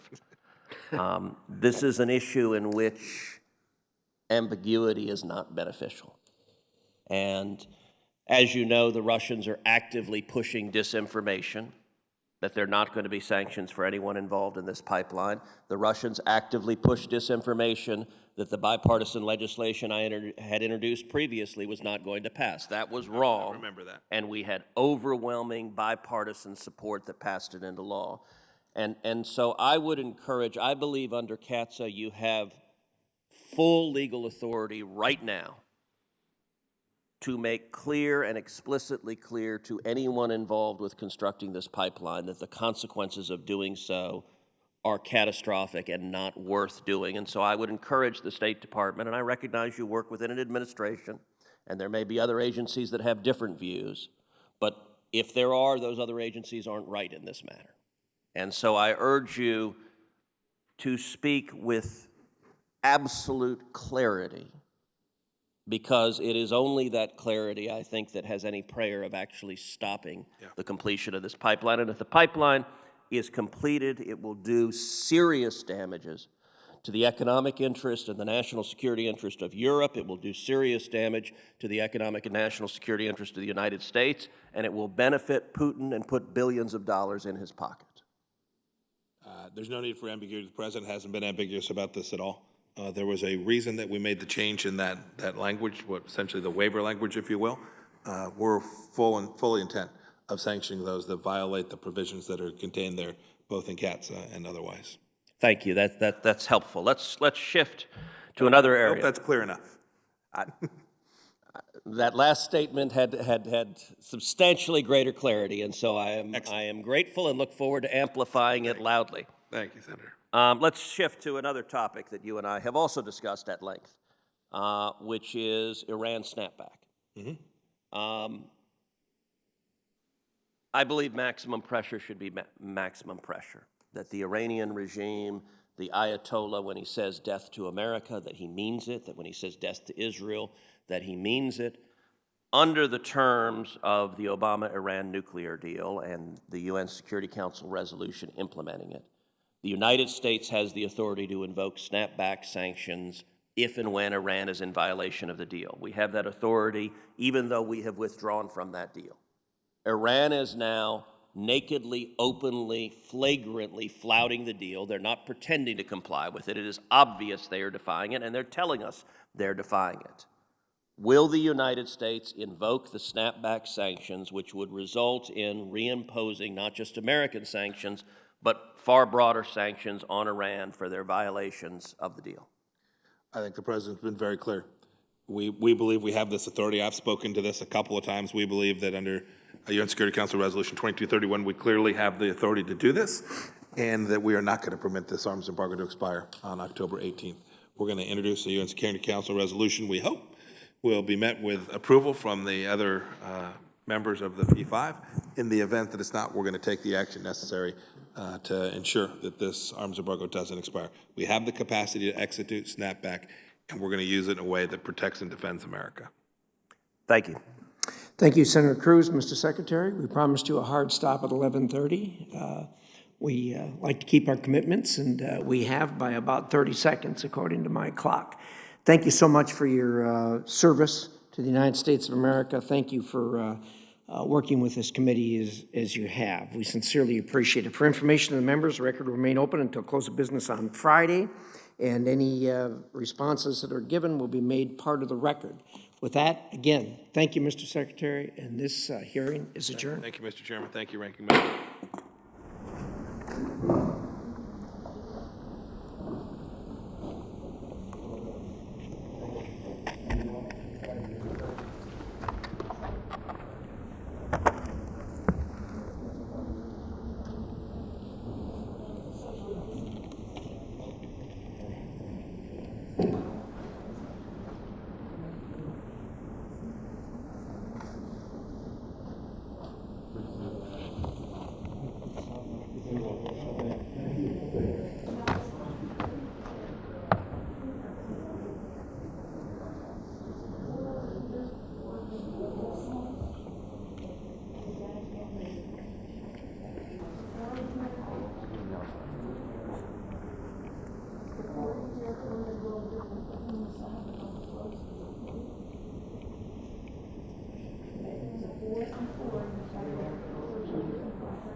Patrick, everybody, I'll count you down, okay?